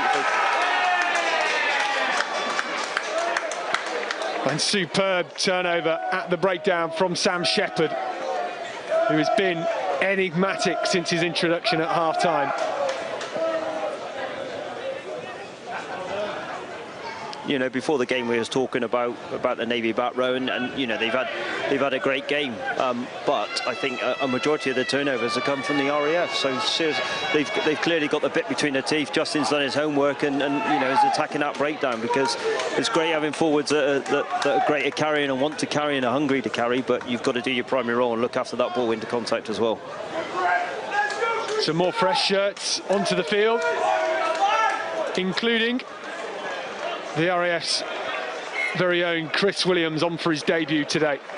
I think we heard from his kids earlier, John. Yeah, they'll be very happy to see Dad taking the field, and obviously with this first line out, so terrific for them. And finds his mark with absolute ease. Norton, inside ball, that is deft and away with the speedsters. This is Evans carving into the 22. Just need to move the ball quickly left now. The numbers still with the RAF. Parkin releases the quick ball. The Navy have managed to set their defensive line.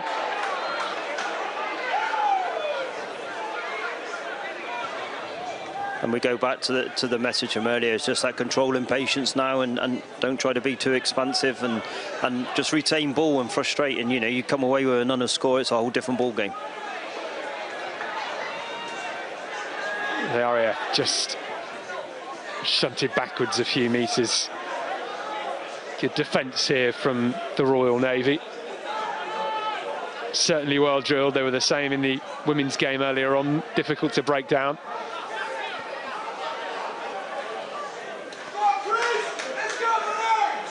Roberts, first carry. A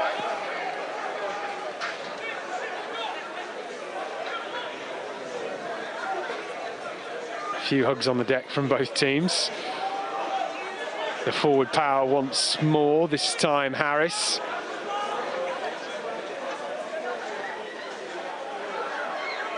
And the one thing the mud does make difficult is just running. It is hard to get your feet up, and I think you can see from the RAF, they're going through so many phases and so many carries, it's difficult to recycle the players. It is, but you know, you just need to be that little bit more organised. You just need to put your hand on it as a 9 and just control things a little bit, the speed, the tempo, and you know, just make sure that when you're going to go and you're ready to go, and everyone's in place and everyone knows their role and responsibility within that facet of play. Williams carried into contact and spilled ball is finally lost forward, and the Navy will get the scrum. You know, that's great concentration there again by both sides really. A slight lapse there at the end by the RAF, but you know, the RAF have gone through numerous phases again then, and the Navy, to be fair, defensively kept their shape and eventually got their rewards for that with the turnover.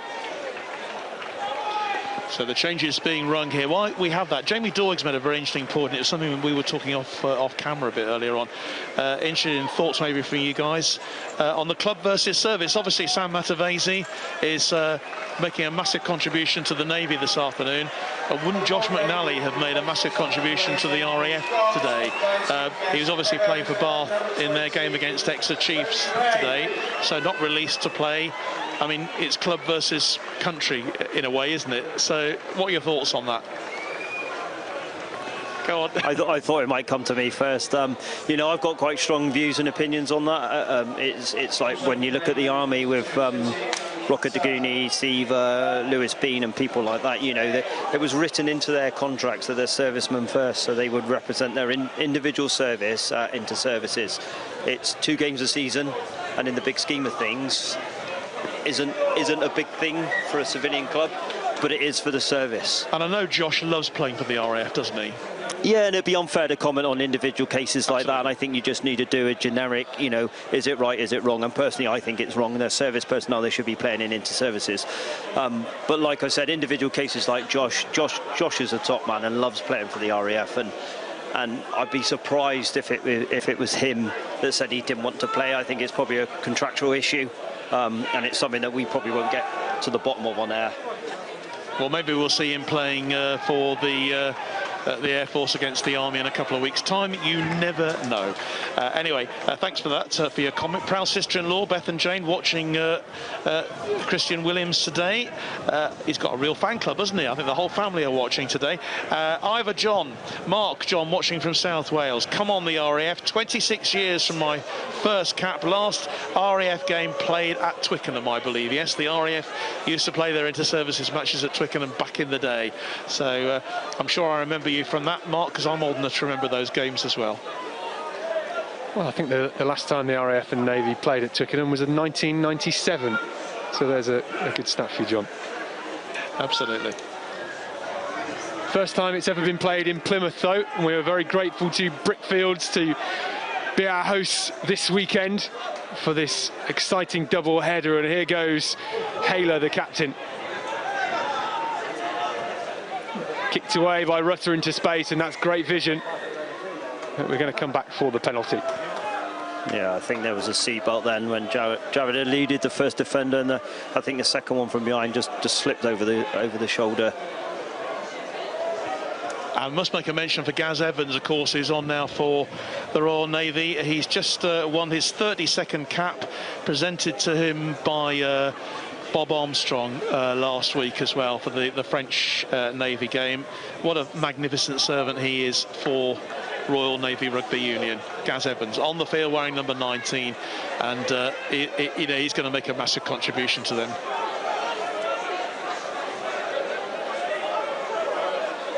Yeah, you know, I was fortunate to play with Gaz and against Gaz on numerous occasions, and an absolute top man. And you know, I believe he's just turned 40, and I think for someone, age is just a number, and Gaz definitely epitomises that, because he will, if someone tells him he can't do something, he will go ahead and prove them wrong. Well, the kick to touch there, I think, just showing the extent of the breeze that the Navy are now playing into. And whilst they may not have the rain, I think they will struggle kicking into this wind in the second half. Yeah, we're actually hearing a lot of wind up here on the commentary box. That's because we've got a direct mic to the referee, so we're getting all the referee's mic. You're not hearing that, hopefully, wherever you're watching. Patrick Skidmore, come on. Setti, the machete, and Patrick Skidmore's the legend that is Gaz Evans, absolutely. And Lois Williams. Let's go Navy, proud fiancé watching Josh Williams today. Loose ball from Jordan Gott to Raul Makita. It looked to be on for the Navy, and they still have possession. The RAF trying to fight them back, and another bit of a seatbelt there.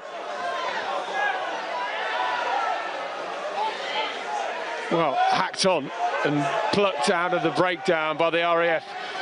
Raul Makita under some pressure here. Good chase from the RAF. I think the RAF just now don't infringe, don't give away a penalty, do not let the Navy have that easy out. And I think, you know, you see there that it was a great territory game for the RAF. Well, it's still in play, and Williams back to his feet, and now Pugh goes on his own.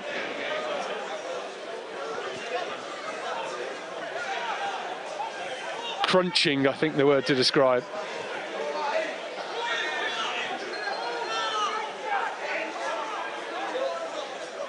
Harris into contact. I think you can see now the impact that the game is having, or the conditions are having. That's a great kick, great territory kick. You know, on the players, certain players are walking, you know, just those heavy legs, and it's definitely going to take it out of you, sort of like 60 minutes in. That's where you start to see the cramp come in, running around in the cold, trudging through the mud. It is hard, just picking those knees up. Those hip flexors are in agony after the game. Yeah, and you know, both coaches would have put the players through their paces throughout the season to, you know, get them conditioned to go into those dark places when they need to, and unfortunately, I think the conditions are going to put them into those dark places today, as you said, with cramps and you know, heavy legs and stuff. But it's those that are going to prepare to fight through that and go to those dark places in these last 20 minutes will get the result. Strong charge from Will Scott, who has entered the fray off the replacements bench for the Navy, and the Navy have lost it forward. The RAF with the scrum on the 22 is a poignant moment in this second half as we enter the final quarter. Raul Makita, of course, is a Plymouth Albion player, so he knows this pitch inside out, though I'm not quite sure whether he knows it as muddy as this. But, you know, I say it's always great, isn't it, for the home team to have a local player actually involved and playing. It sort of just brings that little bit extra edge to the game. We've had Barbarians matches, haven't we, Mel, over the years, when, you know, they've deliberately brought in players into the Barbars team who are local players, and suddenly it boosts the gates, boosts the number of people watching. Yeah, you know, and it's an easy way to generate that local interest, and you know, what better way than to have Raul Makita here playing today for the Navy. You know, no doubt there's some local people that have come in purely to see him, and probably some of the local coaches around to pick up some more, you know, top quality players, and yeah, no, it's a great opportunity and a good occasion. It's great for me, it's great for services rugby to travel around the country as well, because I think sometimes you can get stuck in certain locations and it's not necessarily, you know, perhaps it's the easiest thing to do because it always has been that way, but sometimes it's great to send that message, you know, about services rugby, put it on the map. But it's also that great recruiting tool as well, you know, to get those boys and girls that have got that mentality of you know, elite sports people to join the military, because they make great soldiers, you know, sailors, airmen. So, you know, what great opportunity to spread the word by getting rugby out and about in the local communities. Absolutely. Should mention as well Will Scott, Royal Marine from 40 Commando, just up the road, of course. In fact, that's where the Navy are based, up at Taunton. He's a great mate with Josh Williams. They're best mates, apparently. Two of the three amigos. That's what Dave Pascoe called them yesterday. So, yeah, some nice, lovely stories kicking about. I must admit, we go back slightly to what created this scrum was that Navy basic error, and Dave definitely won't be happy with that. And I know that when I coached the Army, and you know, with Rob Jones as a forwards coach, he definitely won't be happy with that, and be seriously having some words and extra training in just to put that right. The RAF into the 5 metre channel in the 22. Raucous tackle flying in from the Navy, and Parkin looks for options as Pugh kicks forward into space. And it's dotted over the line by Duncan. Try scorer in that first half, and the Royal Navy with the goal line dropout. I was going to say, you've got to be careful because that's a strong win, and you know, just that little bit of extra into your kick, and you know, it can be dead and scrum back. So just got to be really careful with that in this half. It sits up beautifully for Parkin.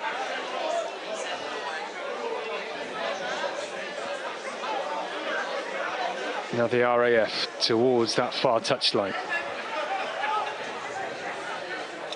Norton with a captain's carry once more. Well, it is the Navy 13, the RAF 6.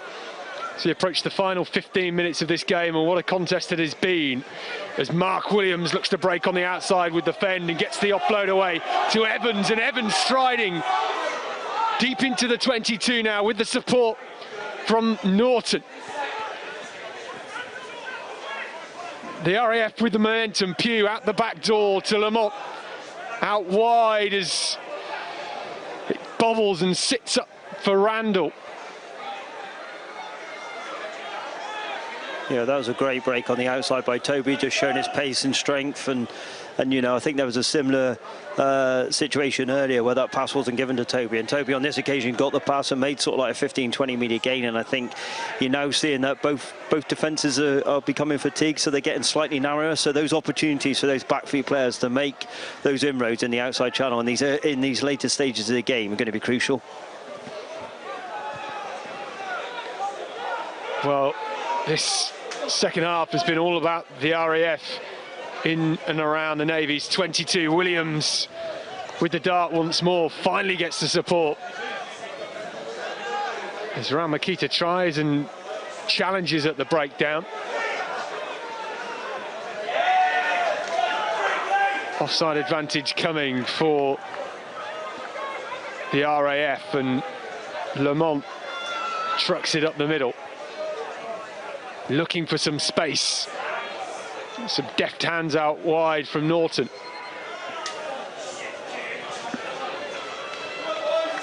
And we go back, you know, to the point was you retain ball, especially in that strike zone. Retain ball, keep ball, and you know, it's a long period of the game to concentrate defensively. At times you are going to make those sort of like lapses in concentration. Well, it's taken quickly, and maybe the RAF away, and that is some excellent play. Wow, caught them blind, caught them napping, and the RAF with their first try of this game.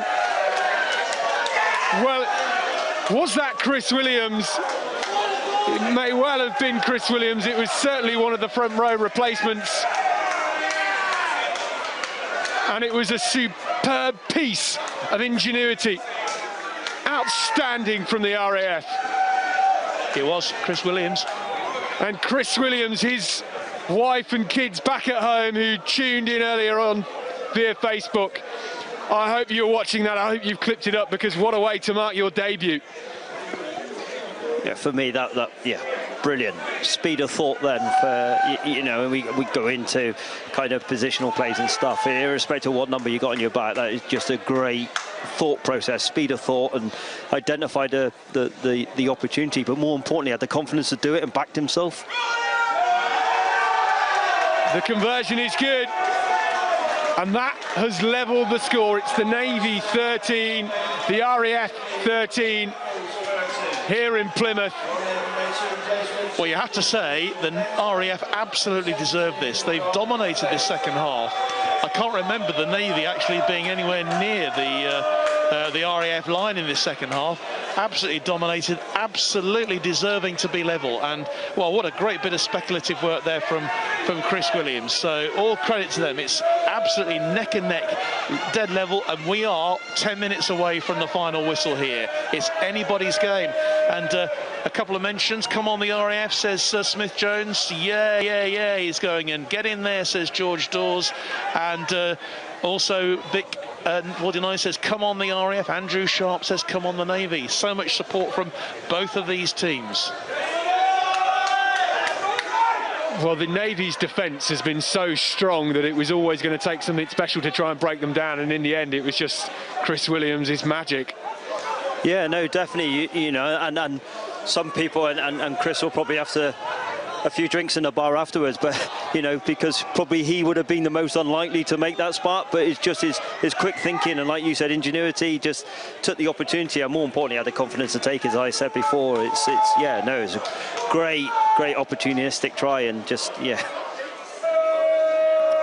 back yourself, I think, is the message there from Chris Williams for sure. Yeah, he had it every day of the week. In his mind, it was probably 55, 60 metres out, and great try, well taken. Well, the Navy with an injection of life, and just having a word about what's happening down in the dry corner for this line-out in the 22.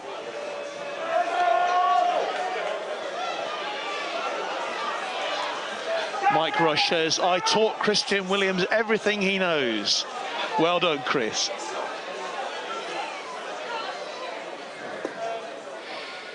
Matavesi now with the line-out ball. It's not straight, and that is an error from the Navy. The RAF will be delighted with that, and a chance for them here to relieve the pressure valve. I think from a Navy perspective there, the frustrations from Dave will be immense, and they've not had a great deal of territory, as we said, all possession in this second half, and I think that was crucial. I think with Sam and all his experience, I think you need to hit that every day of the week. You need to hit that. You go to your experienced players in pressure situations to deliver, and you need to hit that, and then build the phases and frustrate and come away with a score.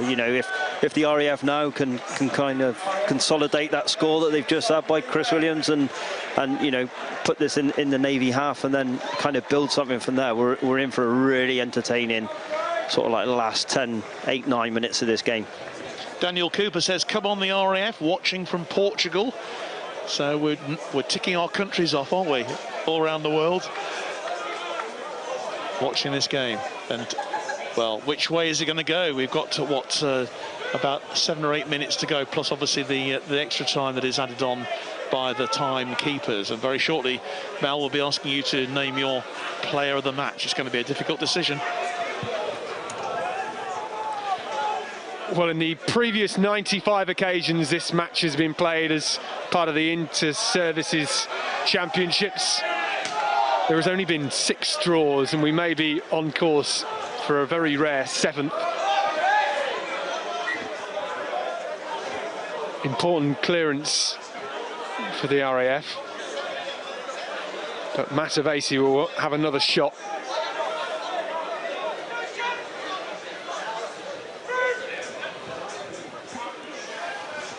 Much better this time, and trying to get the bus moving at the back with Northampton Saints. Matavesi released from Rutter, looking for that inside ball, and hint of a high tackle. The referee says play on, only round the shoulder, and Matavesi with a charge. Ramakita can't collect. You're starting to sense the urgency from both teams as Duncan with a breakthrough, skipping, and Duncan, oh, that was oh so close. A great tackle at the death, and maybe still for the Navy. Charging run from Will Scott, inches away from the line now. Once more with the forwards. piling the bodies in. It's up against the post now, still short. Our referee, Private Michael Todd, telling the teams it's not quite enough, but it's a penalty to the RAF. You know, that could prove to be crucial. And I know it's stating the obvious, but you know, that was a great defensive set by the RAF there. And you know, ultimately at the end, seeing the opportunity to turn the ball over, but criminal by the Navy. You know, you get that close, you're just really clear and precise in what you're trying to achieve, and you go out and deliver that. And I think if you go off in ones and twos, there's that opportunity to be turned over. Well, that break from Craig Duncan, I thought maybe he might have just slid over. I must admit, Craig's a really nice balanced runner. He seems to glide, and he just seems to pick those opportunities and finds the holes on the pitch. And you know, he's done that on a few occasions today, and then causing the RAF some issues. But unfortunately, you know, it amounts to a turnover, and then the RAF relieving some pressure.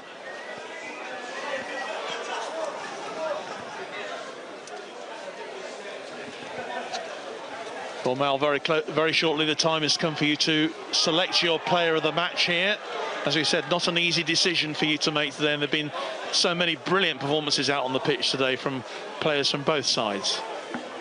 Yeah, no, for me, you know, there's been some standout performances. You mentioned then, you know, Craig Dunker. You mentioned sort of like the crossfield kick by Jake Hanley, and you know, there's a couple of Navy players that have had some really good performances. But for me, one person that's kind of stood out amongst, and everyone will say as a skipper he should be putting in this performance and delivering, is Isaac Norton for the RAF. He's been immense. He's been at the front of most of the carries for the RAF. His work rate's unbelievable. Defensively, he's not been found wanting, and for me, that, you know, I know it's a captain's performance, but also you need to recognise when someone is performing above, and that for me was Isaac today. So Isaac Norton is the Elliott Brown player of the match in this Inter-Services Men's Championship. It's absolutely neck and neck here at 13 points all going into the last few minutes, but Isaac Brown is player of the match in what has been a terrific team performance. Isaac Norton, player of the match. Well, Jerome Rudder just getting some stick from the RAF boys there as we approach the final few minutes. Chances the time is off for the players to have a word with each other and maybe just try and find some chance words. And what do you say as a captain, Mal, at this point when it's 13-all with minutes left on the clock?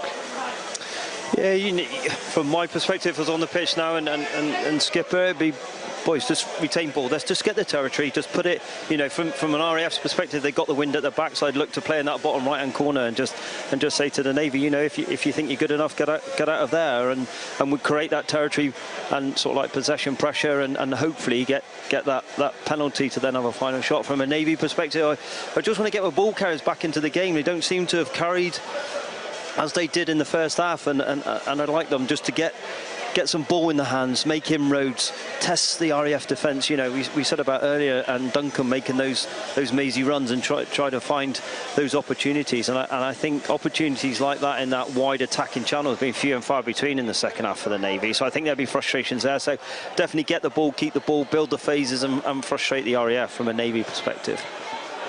Watching over in Norway as an Army neutral is Graham Sykes. Andy Byrne, Dave M, legend, great turnover from him. Army, Paderborn, Germany, Anthony Bowen. And Michelle Davis says, well done, Gaz Evans, rugby RN number 19, one of the leading RAF cap winners. And we should point out, actually, and it was well pointed out earlier, that he actually missed a couple of seasons through injury, did Gaz. So he could have even had a lot more, I think, had it not been for that. But enforced change being made. It looks like the RAF's Sam Hutchinson there, who's had to go off the field. So we wish Sam all the very best. Last few moments then. Who's going to get the winning points? Let's find out.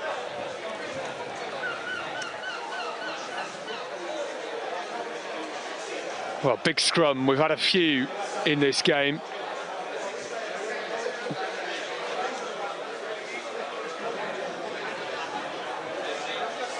Well, not much life left in this game. It's a bubble of excitement here at Brickfields in Plymouth. Sunshine at 9 o'clock this morning, a deluge of rain at around 12:15. And since 2:30 this afternoon, it has been a delightful, dry afternoon, and the action on the pitch has been very close-knit. Just what can the RAF do? They have the scrum just inside their own half on the 5-metre line by the far touch line.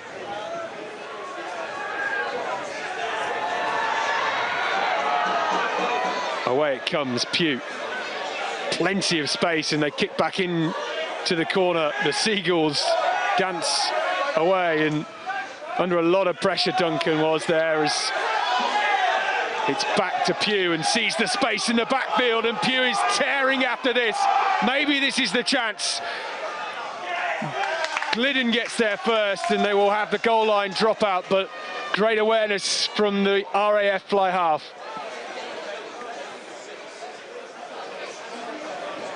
You know, a great opportunity now. This kick will probably go 35 from the try line into the breeze. So, you know, it's then to build those phases, carry ball, retain ball, build the phases, and put pressure. Mark Williams fancies the drop goal, a good option, but well, it's like trying to kick through treacle out there today as Duncan looks to charge. Well wrapped up by Windybank. I was going to say, on any other day, nice dry firm pitch, it would have been a great option, that, but unfortunately in these conditions, and exactly where he tried to drop the ball was a bit of a quagmire. So, you know, you're not going to get that decent consistent bounce, which then obviously, you know, went through to the strike. So, you know, on a dry day, great option. I think personally I probably would have carried it, frustrate, look to get some points that way. Well, they've got to be patient, have they? Because the amount of phases they've managed to work through in this game on the edge of the 22, you're just asking for an infringement, and the penalty sticks. It's an easy shot. Exactly, in this later stages of the game as well, players are tired, so their concentration levels aren't perhaps what they should, and execution-wise, and falling off tackles, and, you know, you see the experience of Sam there, just really good carry.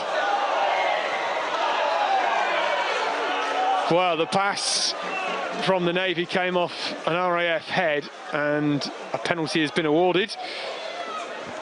I don't think the player knew it was coming, and I don't think it was deliberate either, did he?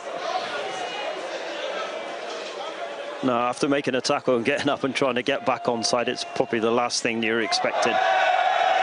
Well, there's the win for you, Mal. Don't see that often at this level. No.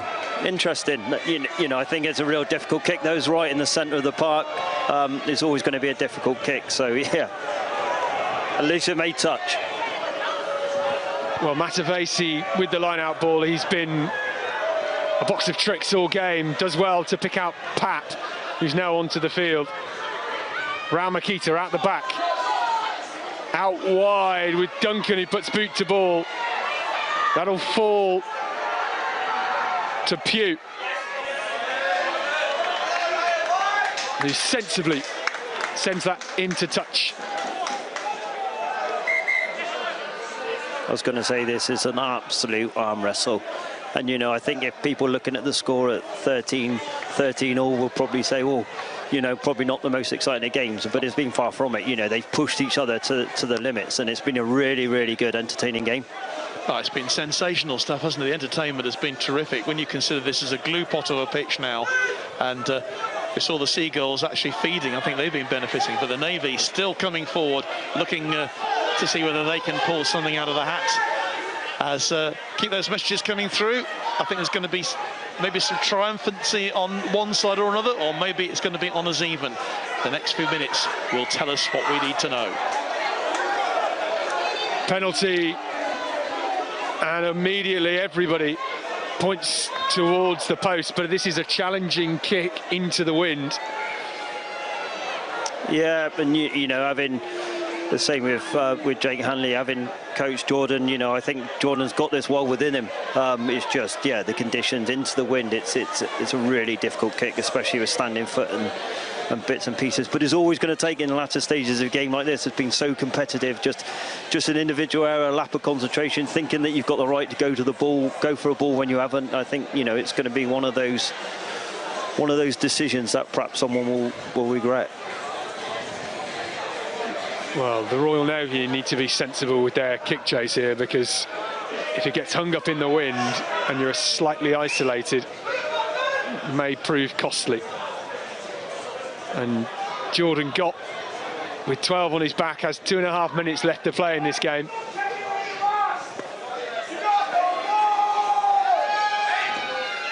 Gott for glory for the Royal Navy, and it is just short. Pugh sends it long, and that is an excellent response. Oh, that's a great take, though. Superb from Glidden.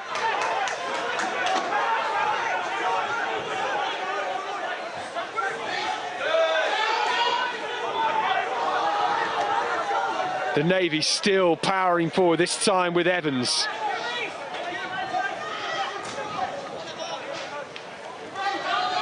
Cleverly. Got to Duncan, who steps into the midfield.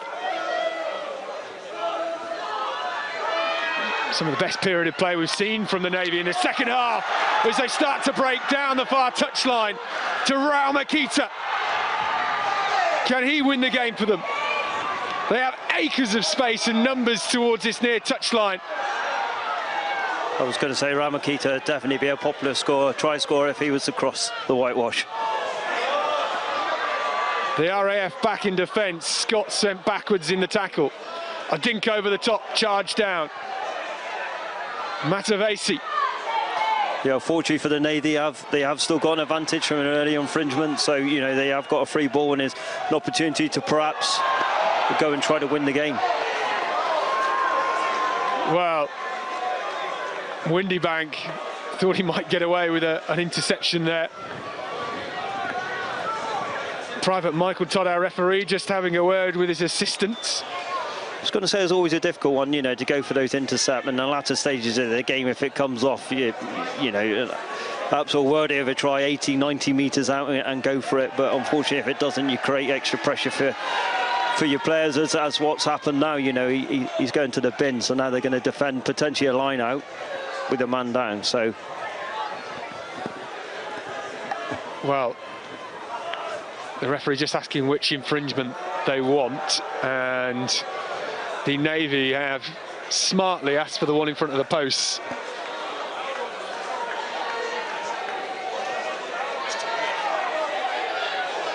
They have the penalty. And like we said, you know, earlier, it's that crucial thing. It's always going to be that individual error that will present an opportunity to one of the teams. And you know, fortunately for the Navy, it's the Navy. However, they've still got to go and convert and execute this. Well, interesting. The assistant referee on the far touchline just telling Private Michael Dodd that the two penalty positions weren't exactly where he got them, and it meant that rather than kicking for the post in front of the sticks, they've had to go for the line out, and that may prove to be the difference in this game. Yeah, you know, kicking for the corner, and there's a lot of moving parts that could potentially not go according to plan. So yeah. Matavesi, oh, nicely off the top from Pascoe.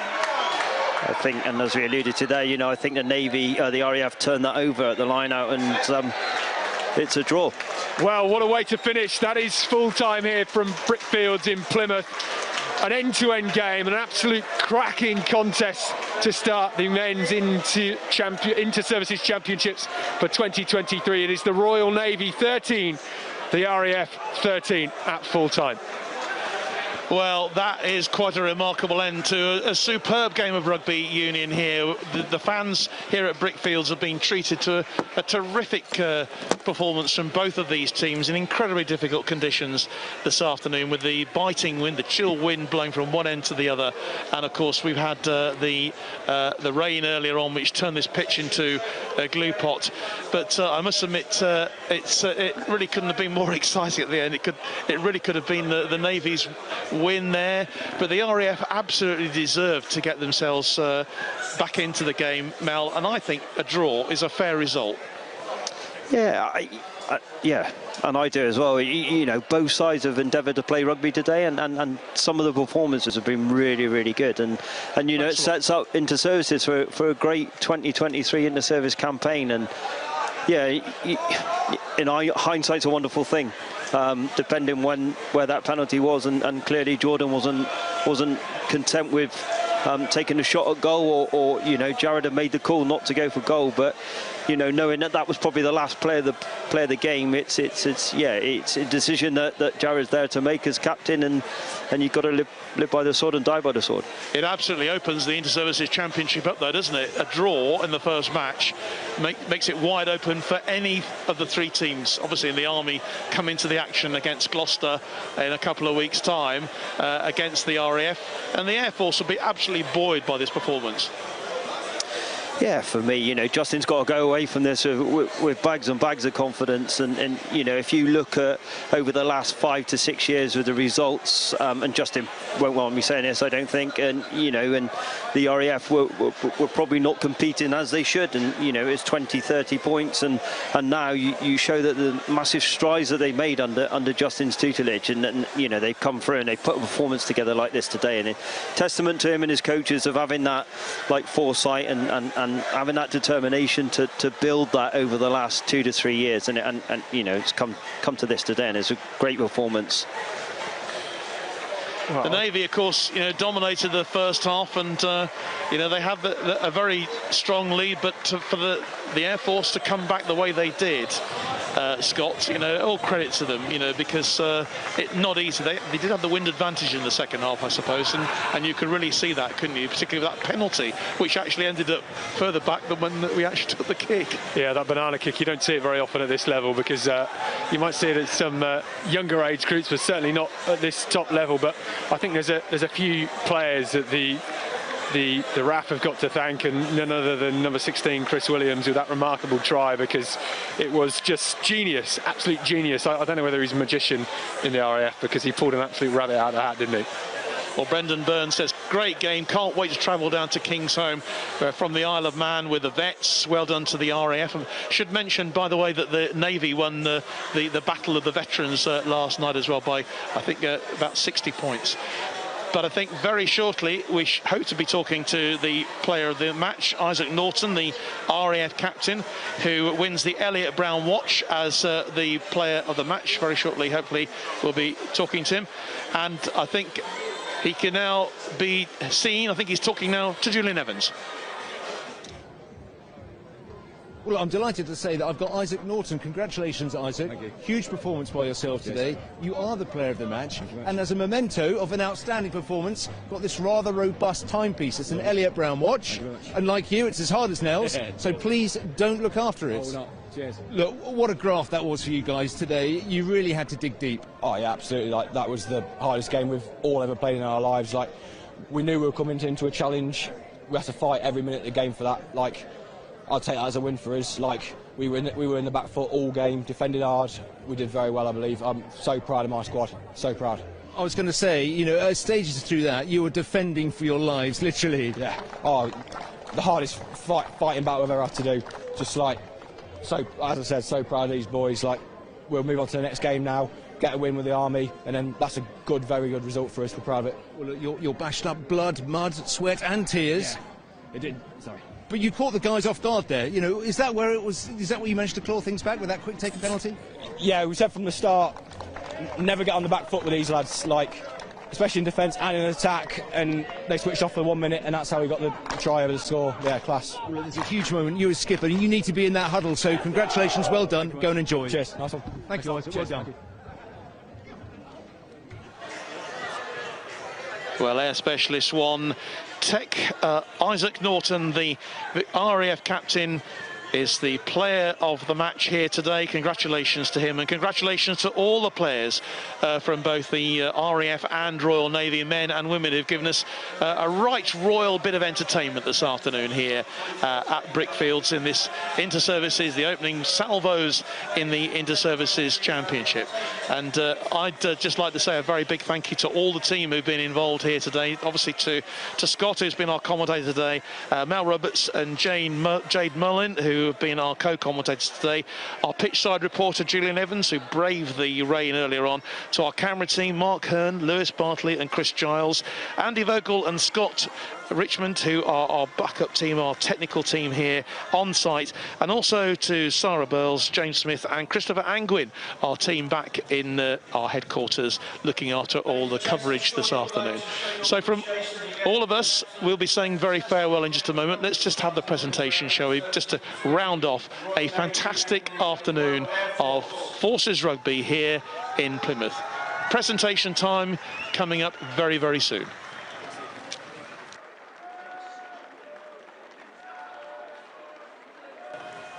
Our first presentation will be for the officials from the Army. Yes, all the officials now just being honoured for their work this afternoon. That's Michael Todd, Private Michael Todd, Lance Corporal Neil Hennessy and Captain Martin Bentley, all from the Army. Major Matt Ray was the fourth official.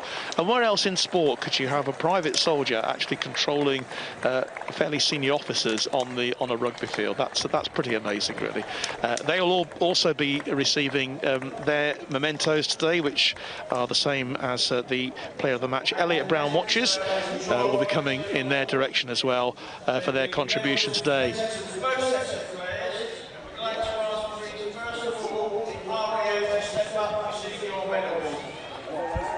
And it's not often, as Scott mentioned in commentary, that you get a tied match, so both sets of players will receive medals for their contributions to this game. A 13-all draw, my goodness me, who would have thought that at the start of the day?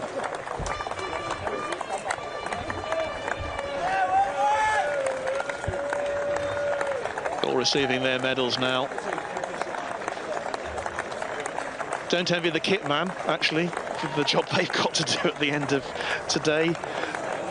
Maybe they can get a few tips from Jamie Doig, who's obviously Leicester Tigers kit manager these days. There must be an extra super wash that they can have, so that their kits will be in pristine condition by the time they get together again. The Royal Air Force, obviously, for their match at Kingsholm in just a couple of weeks' time. We will, of course, be live there as well, bringing you coverage of that in 2 weeks' time from Kingsholm, both the men's and the women's game. Royal Navy now coming up to receive their medals as well from today's sponsors. And everyone has put in a real shift. Not a lot left out on the pitch here, I think we can probably say. And most of the crowd have left now. And I'd just like to say a big thanks to all of you who've been watching today. A few more mentions, maybe. The right result today, says George Dawes. Great game by both sides. Well done, all. And man of the match referee next time, though. Move on. Smith Jones says good game. Navy looked dangerous at the end there. They certainly did. Big K49 says great game. Awesome game, says Justin Scholes. Good luck both against the Army. And great effort on a dodgy track, says Andrew Yates.